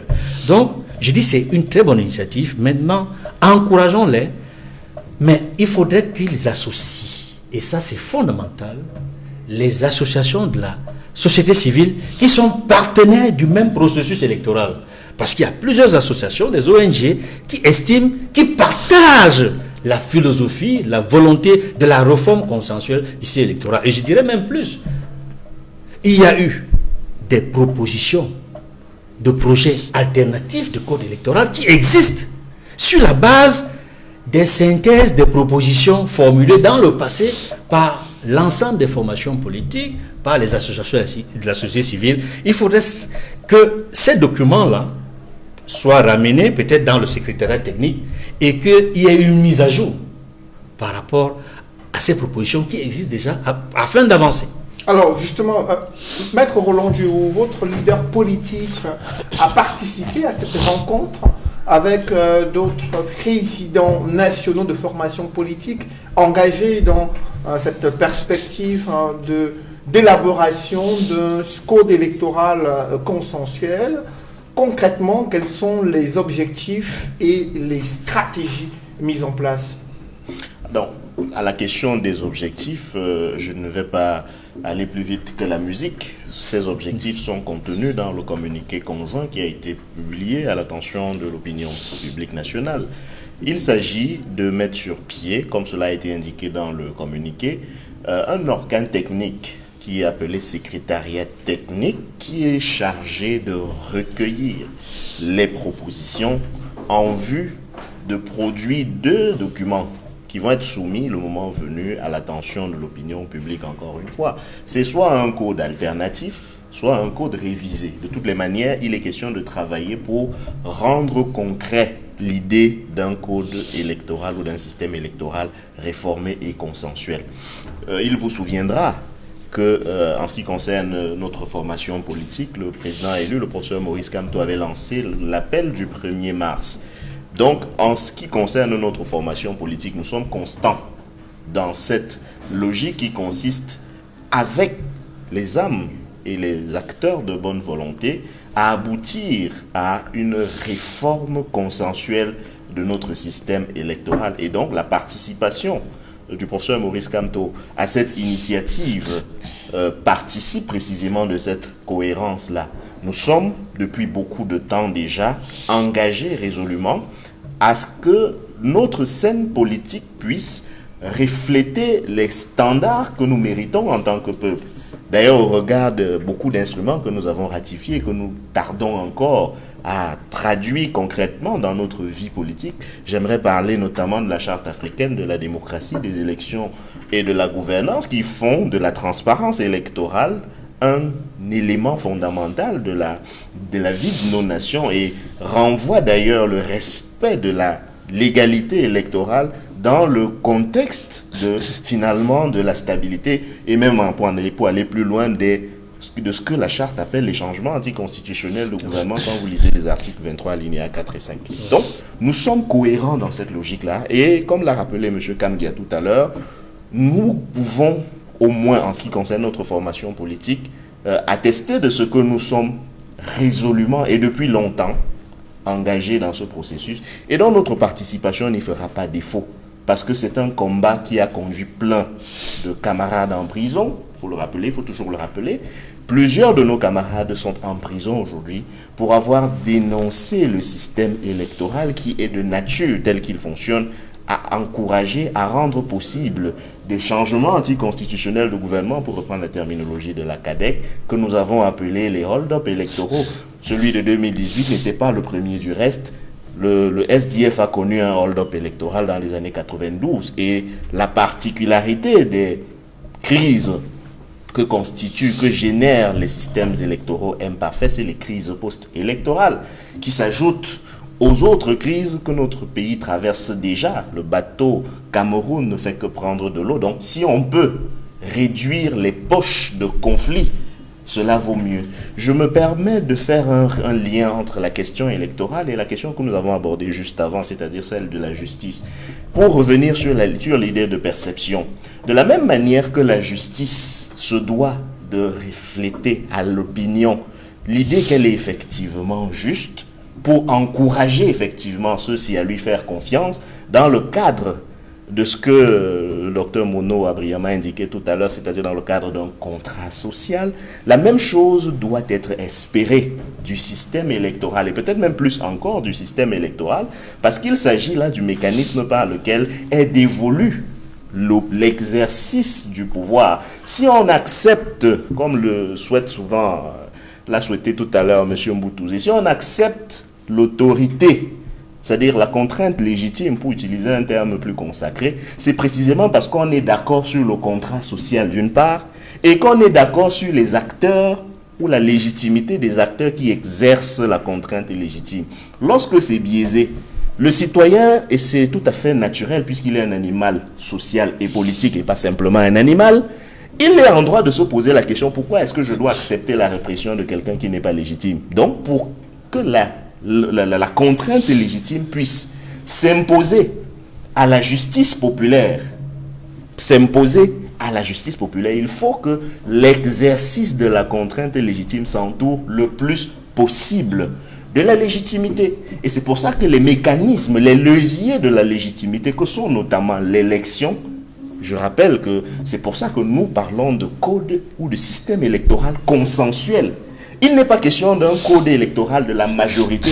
J'ai cru lire un texte à peine digeste d'un acteur politique du RDPC qui est par ailleurs ministre et professeur de grammaire. Le professeur Jacques Famdongo, Qui secrétaire national à la communication du RDPC, qui a cru comme... il estime que cette rencontre des opposants et ce secrétariat technique, ce sont des non-événements, Oui. car les acteurs en question n'ont pas de poids politique et qu'ils ne sauraient faire prospérer leur proposition de réforme consensuelle du code électoral.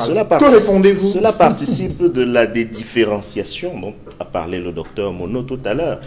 Il se met dans une logique où il considère que l'État, c'est lui.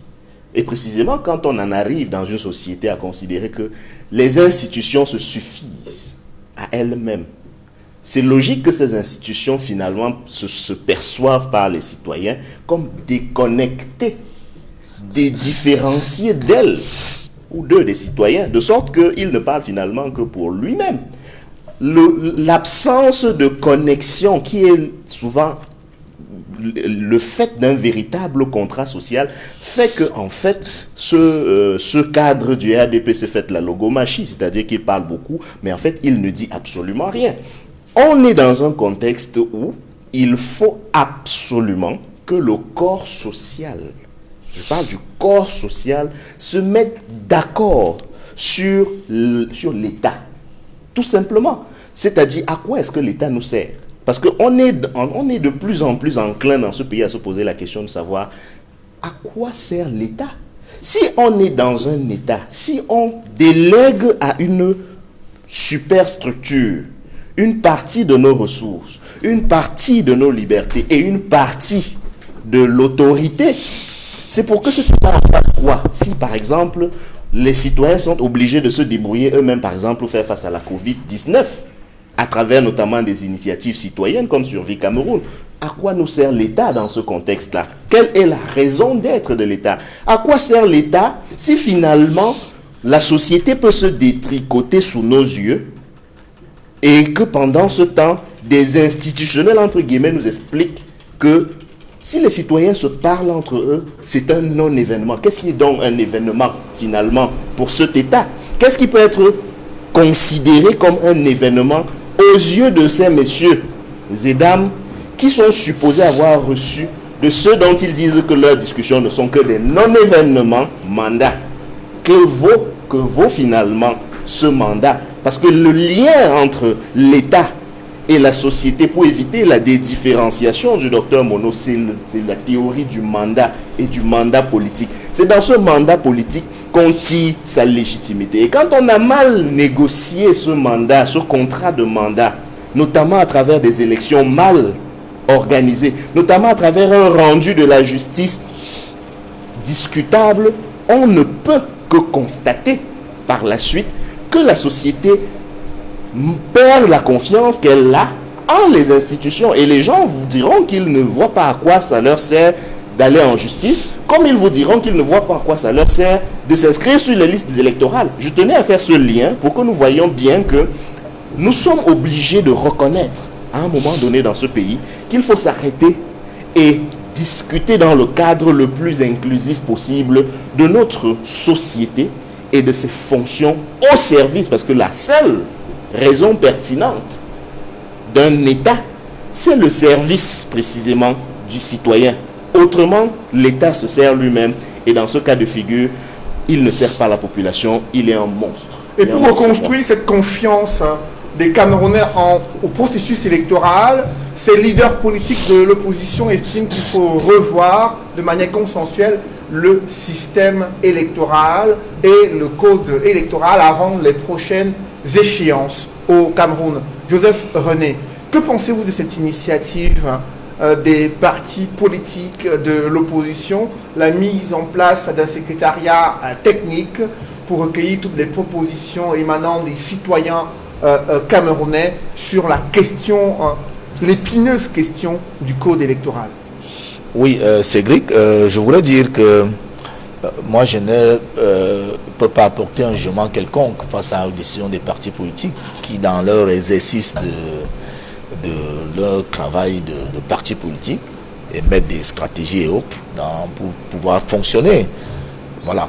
Donc, ils sont libres de se mettre ensemble pour évoquer des sujets d'ordre divers.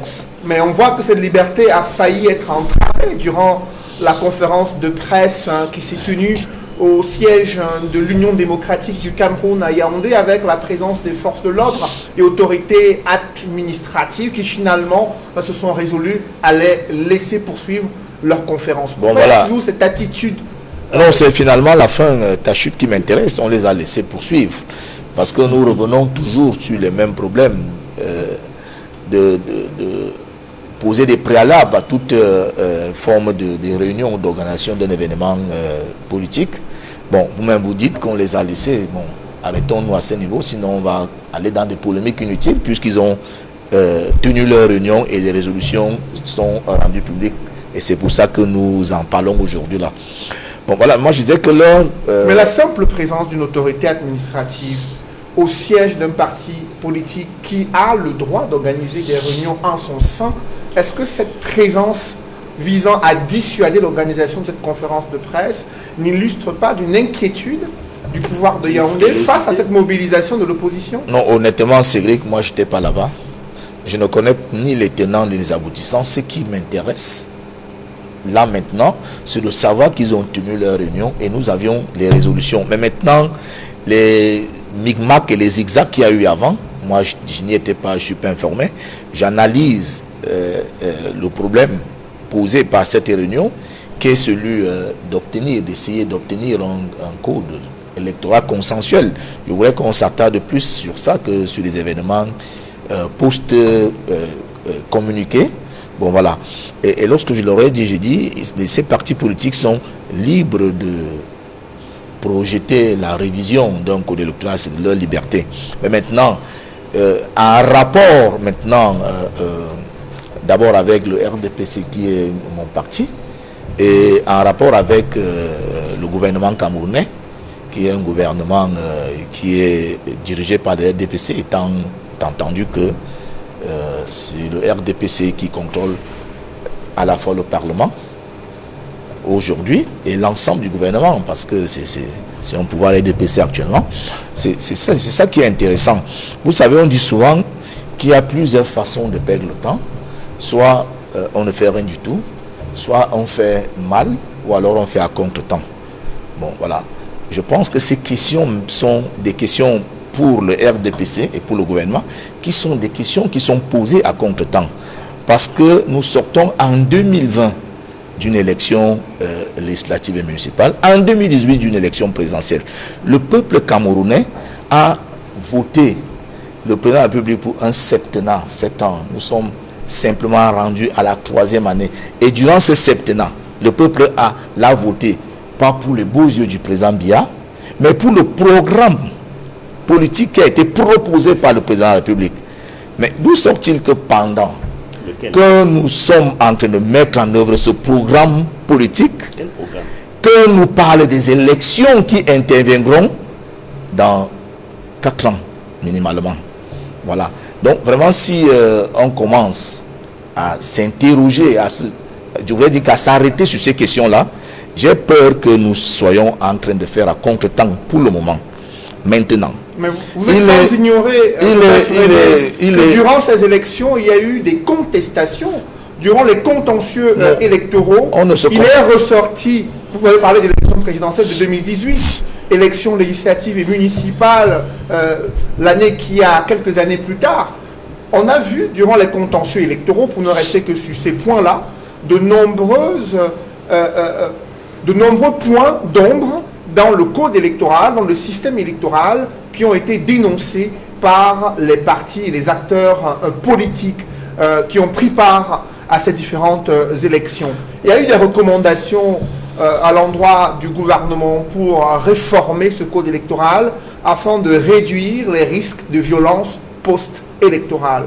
Pourquoi le gouvernement ne prend pas en compte ces recommandations, ces propositions qui sont faites à la fois par ELECAM après la présidentielle de 2018 et par les partenaires internationaux du Cameroun et même les acteurs politiques locaux. Oui, c'est vrai qu'on ne se comprend peut-être pas.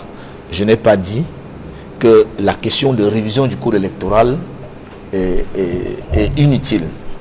Je dis simplement qu'elle ne cadre pas avec le temps pour le moment.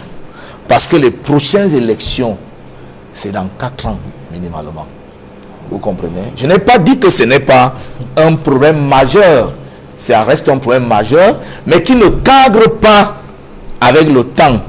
Maintenant, le président de la République et le gouvernement du Cameroun est préoccupé par des défis majeurs qui sont notamment la Covid-19, notamment avoir une reprise forte de l'économie camerounaise.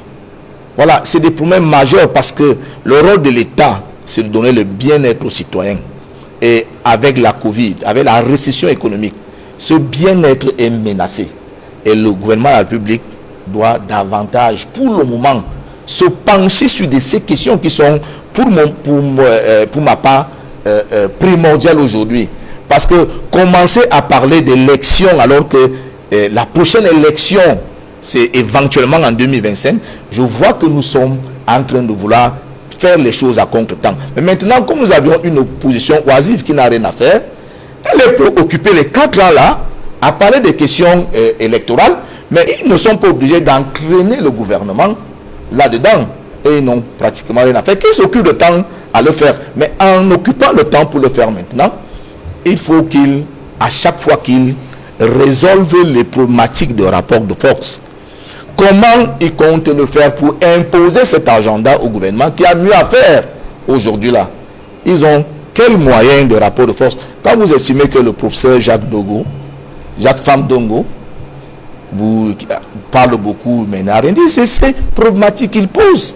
Maintenant, vous voulez détourner l'attention du gouvernement vers des choses essentielles sur lesquelles il doit être porté pour le bien-être des Camerounais. Pour commencer à parler d'un code électoral qui devrait normalement intervenir dans 4 ans, au moment où ELECAM, nous avions vu la circulaire de l'ELECAM, a commencé, lui, en tant qu'organe en charge des élections, à poser ce problème de révision du code électoral. Donc maintenant, qu'on laisse le choix à ELECAM de rendre sa copie.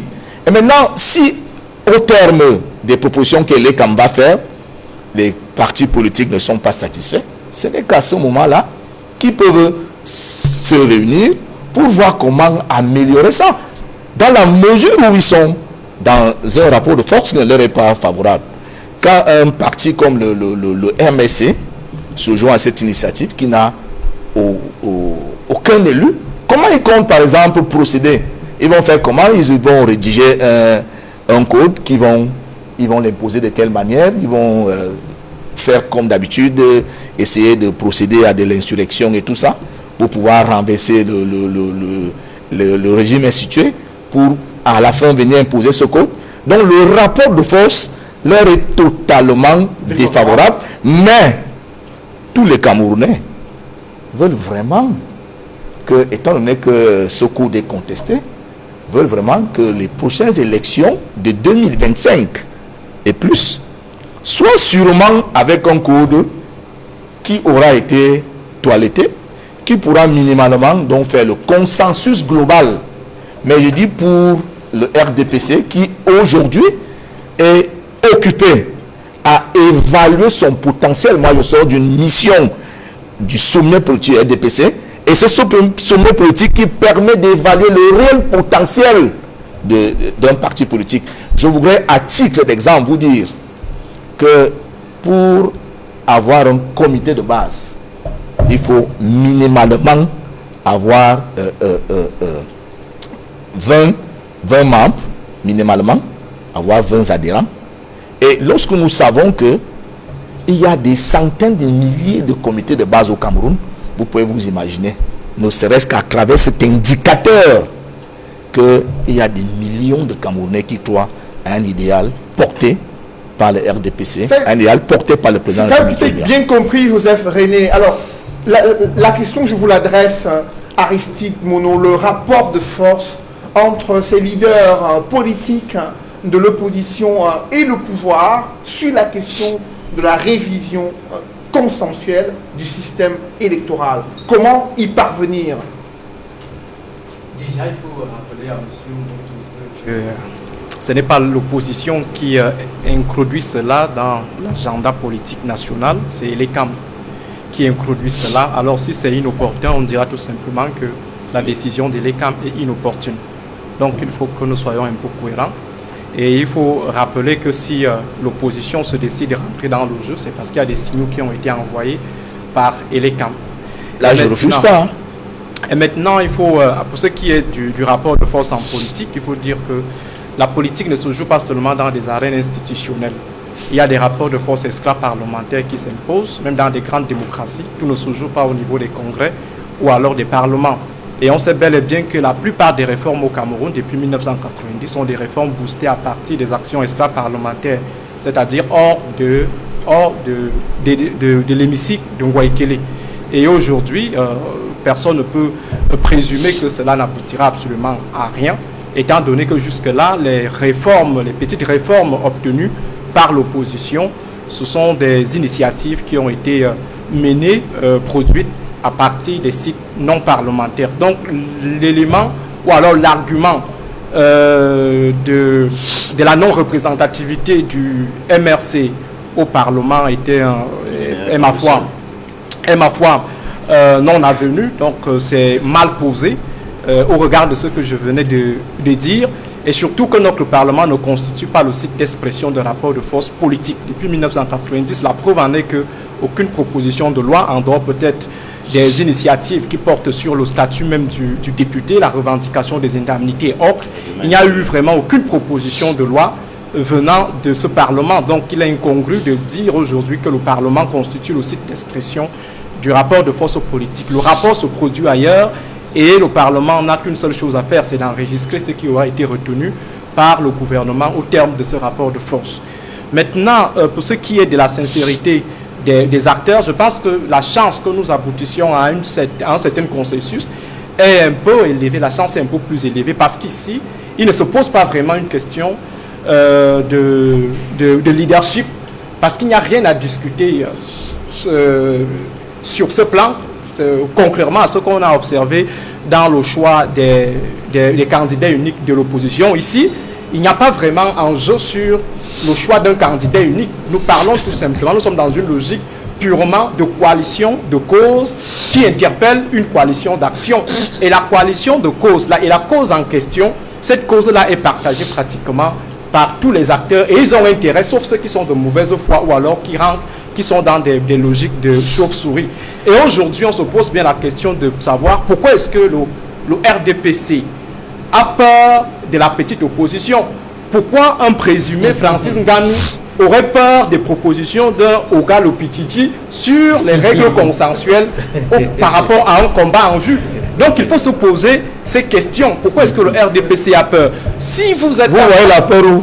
Non, en fait, la peur se lit déjà sur la promptitude de la sortie de votre secrétaire général qui, ma foi, n'a pas cette qualité de contester ou de donner un avis sur une question interne à l'opposition. Secrétaire national à la communication de RDPC. Oui, on se serait plutôt attendu. Lui parle de non-événement et du fait que ceux-là n'ont pas en fait, lorsque le de RDPC, politique. est-ce que vous avez déjà vu, est-ce que vous pouvez me produire un seul communiqué produit par l'opposition sur une rencontre ou une initiative du RDPC?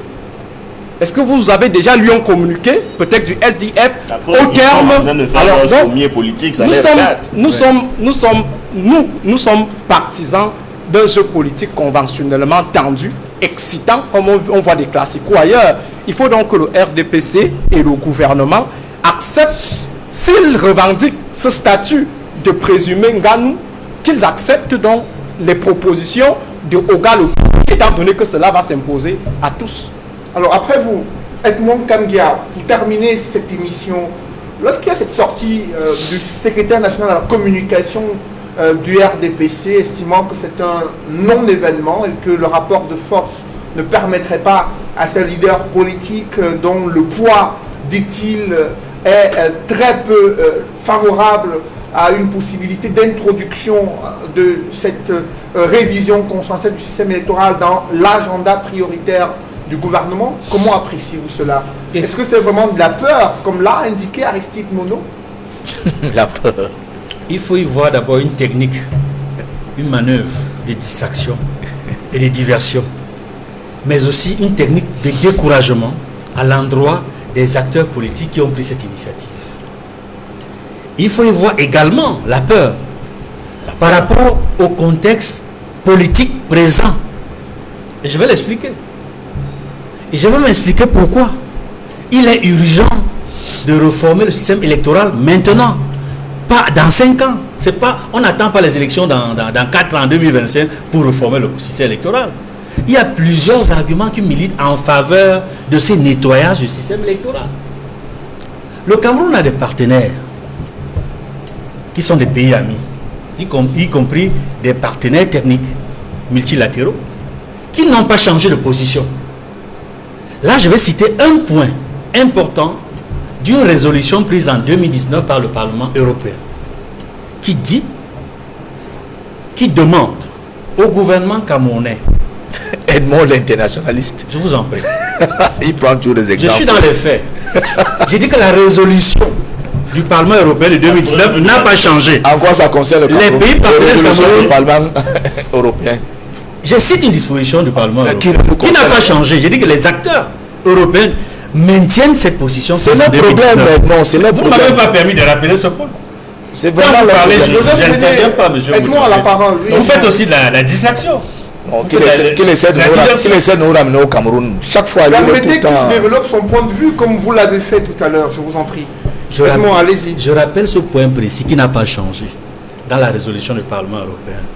Recommande au gouvernement camerounais de faire en sorte que tous les acteurs politiques, y compris l'opposition, se concertent dans le cadre d'une réforme du système électoral avant toute élection. Ensuite, avant tout, voilà le point du Parlement européen. Ça, c'est le premier point qui n'a pas changé. Il faut dire à ce Parlement européen. Je vous en prie, je vous en prie.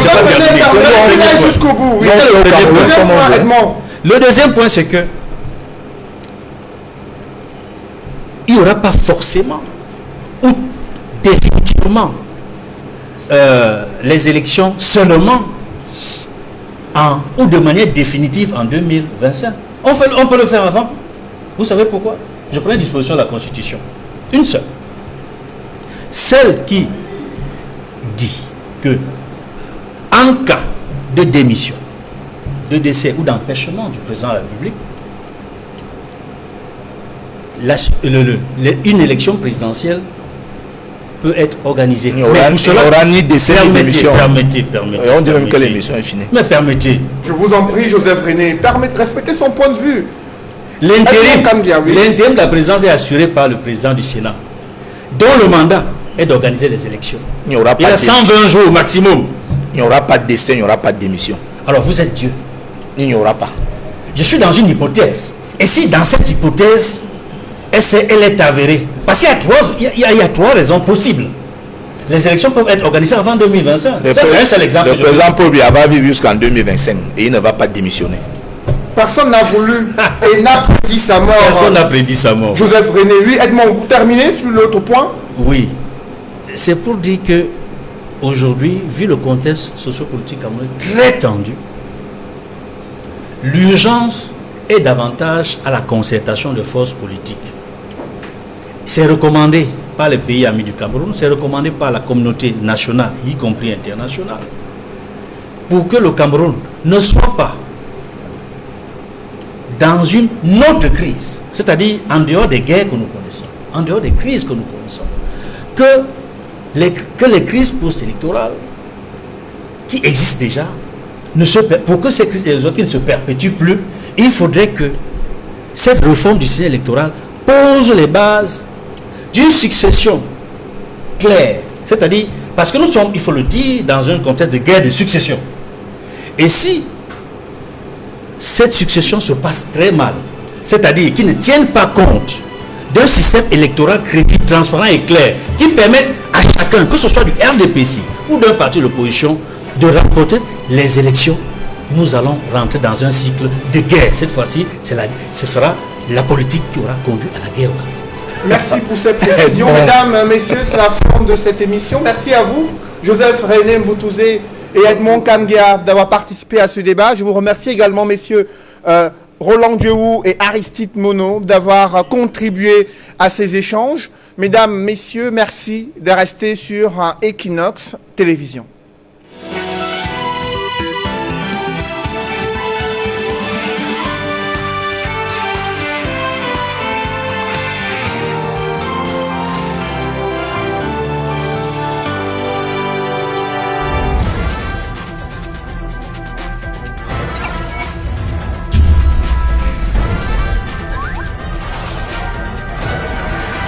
Equinox Télévision, au-delà de l'image, nous rendons compte.